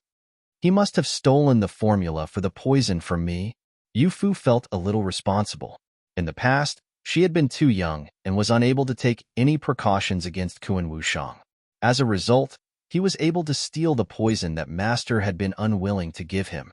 It would have been one thing if it had been any other poison, but it just had to be Changsheng San. It took tens of thousands of lives from the Gu family's army. Kuan Wushang's crimes were countless, while Yu Fu herself was not blameless. She did not speak, but Gu Shubai understood. He reached out and pulled her into his embrace. Don't think too much. It's not your fault. I can tell that Kuan Wushang was sincere with you. He does not want to hurt you. People have multiple faces, and in front of you, he is just a clingy junior disciple. It's natural that you would be defenseless against him. Yu Fu snuggled in his arms. His skin smelled the same as her own, having the faint smell of fresh grass. The two similar scents came together and mixed. It was as if the two people were originally part of the same person and were now reunited. Yu Fu quietly said, Back when we were in Immortal's Valley, he really was not like he is now. He would run to the creek and steal the clothes that his fellow disciples had taken off. When they would chase after him and give him a beating, he would still be laughing. He would also buy all sorts of delicious treats to bribe Yaolan just to speak a bit more with me. Yaolan had always quite liked him, seeing him as an older brother. I had her stay in the tent also to keep her from hearing news about Kuan Wushang.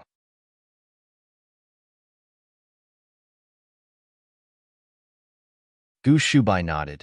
It's no wonder Yaolan would often ask about information about him while we were in the capital.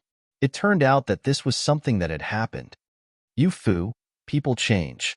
This is true for Kuan Wushang, and you and I are also no exception.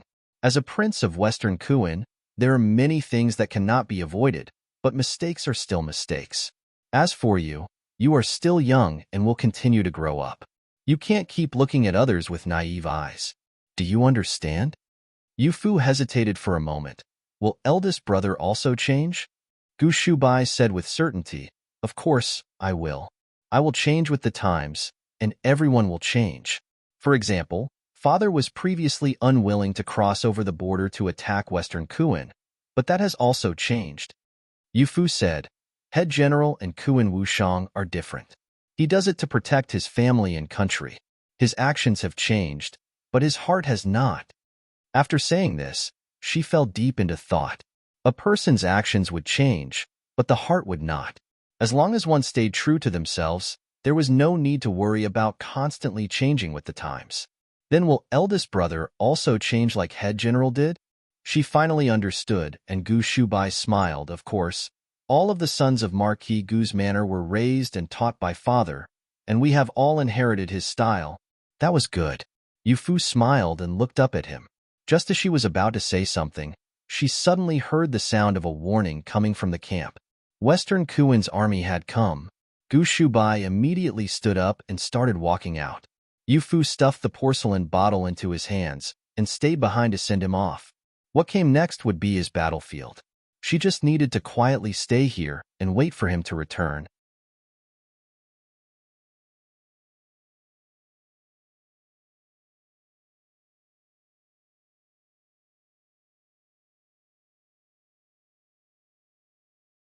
Chapter 310 All's Fair in War, Part 3. The sound of a horn signaling a charge rang through the air. Sure enough, Western Kuin's main force was situated at Zhuguan. Kuin Wushang sat in the middle of the army and thought back to what his scouts had said. Sure enough, the Gu family's army believed that he wanted to attack the two cities on the flanks and that he had moved most of his army to Weizhou and Changchuan. Now, Zhuguan was nothing more than an empty city without many soldiers left to defend it. The official leading the vanguard laughed. There are only so many people? They might as well just surrender now. Your great general is allegedly known for never losing a battle, but hasn't he been deceived by his highness' plans just like this? The Gu family's vanguard was led by Gu Shubai alone, and he coldly said, "Your esteemed country's seventh prince has many schemes. First, he poisoned the entire area, turning this land into a wasteland. He then pretended to move to attack the two flanks in order to deceive us. This one is in awe." The enemy loudly said, "Humph, all's fair in war. As long as victory can be obtained, the methods used do not matter. Brothers, forward. We must obtain a quick victory before the soldiers return from Weizhou and Changchuan." In Kuren Wushang's strategy, taking advantage of time was of utmost importance. Taking advantage of the Gu family's army being spread apart, he would quickly score a win at Zhuguan. As he gave the order, the grand army behind him charged forward. Gu Shubai's hand was like a blade, slashing down in a clean motion. Upon seeing this signal, the members of the Gu family's army rearranged their formation without panicking. It was as if there was not an army numbering in the tens of thousands bearing down on them, but a cluster of flies. The officer in charge of leading Western Kuin's vanguard was stunned. What is the Gu family's army doing? Are they playing at having an empty city? Humph, regardless of what strategy they use today, we will definitely take Zhuguan today. At Weizhou and Changchuan, Gu Jiuge and Gu Hanemo rearranged their formations and waited for the enemy army to arrive. Based on Gu Huaijiang's observations and speculation based on reports from scouts, today should be the day of the battle. They did not think that after waiting for such a long time, the scouts would repeatedly return with reports that they did not see any sign of Western Kuin's army. How can this be? Father and eldest brother both said that Kuren Wushang would definitely attack the flanking cities to get some quick victories. Moreover, the army returning from Immortals Valley would be closest to Weizhou. Attacking Weizhou would be their best choice. Could it be they've gone to Changchun? Gu Jiuge could not say for certain what sort of emotions he was feeling. He both let out a sigh of relief and worried that Gu Hanemo would be unable to deal with the situation.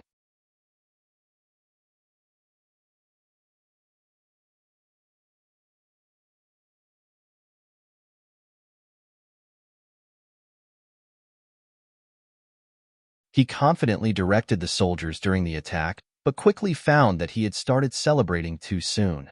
Visit Wuxia World. EU for extra chapters. When his grand army charged into the Gu family's army's formation, a loud cry sounded from behind the hills nearby. Tens of thousands of soldiers from the Gu family's army rushed down the hills. Waving their swords, they bore down on them. Did they not say that the bulk of the Gu family's army had gone to Changchuan and Weizhou? The sudden onslaught caused great disruptions in the ranks of Western Kuin's army. Western Kuin's soldiers fell into disarray. When they started looking for their own officers, they found that they had already fled at some point. In an instant, soldiers started abandoning their armor on the battlefield. The Gu family's army pursued them, and the tables were quickly turned. Western Kuin's army was slaughtered while they fled. and the killing did not stop even after they crossed over the border. This was the second time that the killing had continued even after they crossed the border. During the counterattack, Yu Fu stayed at Gu Huaijiang's side while holding her breath in anticipation. Gu Huaijiang said, "Don't worry. I understand my son and my soldiers. Even if it was 30,000 against 100,000, they would not lose." The Gu family's army was always stronger than the army that Western Kuan hastily cobbled together. More importantly, they had a numerical advantage. Yu Fu nodded vigorously, "Head General. The army that you had sent away was never sent to Weizhou or Changchuan. Instead, they have been waiting outside Zhuguan. Kuren Wushang definitely thought that you really sent the troops to the two side cities. That's why he dared to come and attack Zhuguan." Gu Huaijiang faintly smiled. "If I didn't let him see my troop movements, how could he dare attack? All is fair in war." Kuren Wushang thought that he was the one deceiving his enemy, but Gu Huaijiang had seen through his ruse from the very beginning and had actually deceived him. Yu Fu said, "Western Kuan soldiers all believed that Zhuguan's defenses would be weak, but now they're fleeing after a defeat. The military prestige that Kuan Wushang had been wanting has failed. After this battle, Western Kuan's army will likely need to return to court. What do you think?" Gu Huaijiang nodded his head in approval. "Well done. If Western Kuan's army had not lost this battle so terribly, Kuan Wushang would definitely try to fight once more. Now, if he wants to fight again, the soldiers will not listen to him." Yu Fu lowered her head in thought. Kuan Wushang was never a general. He was a prince.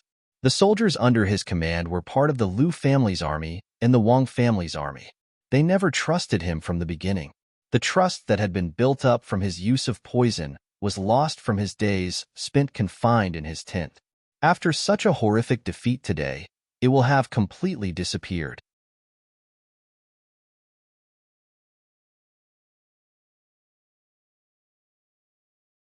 Then after he returns to court, he will definitely be suppressed by Western Kuan's crown prince, right?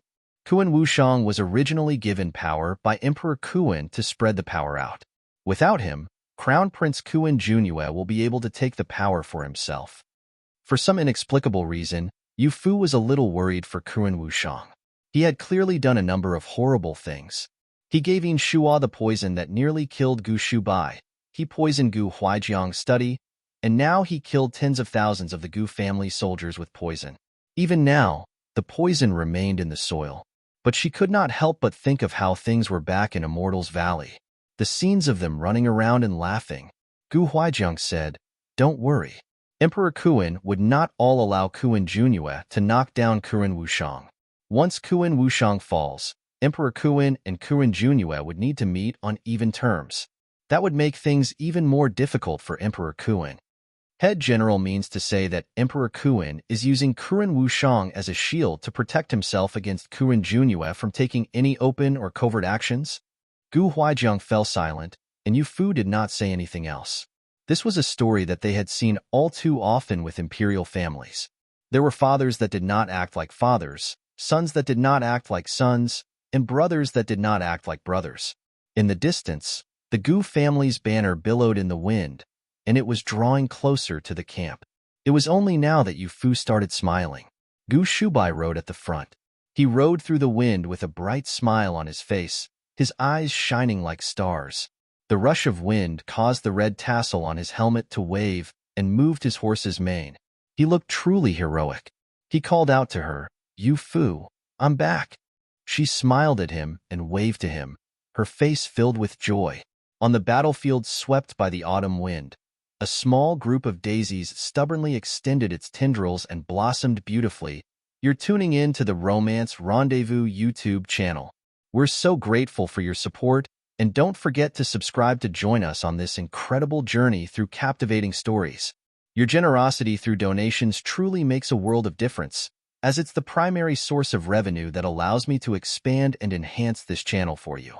Thank you from the bottom of my heart for being a part of this adventure.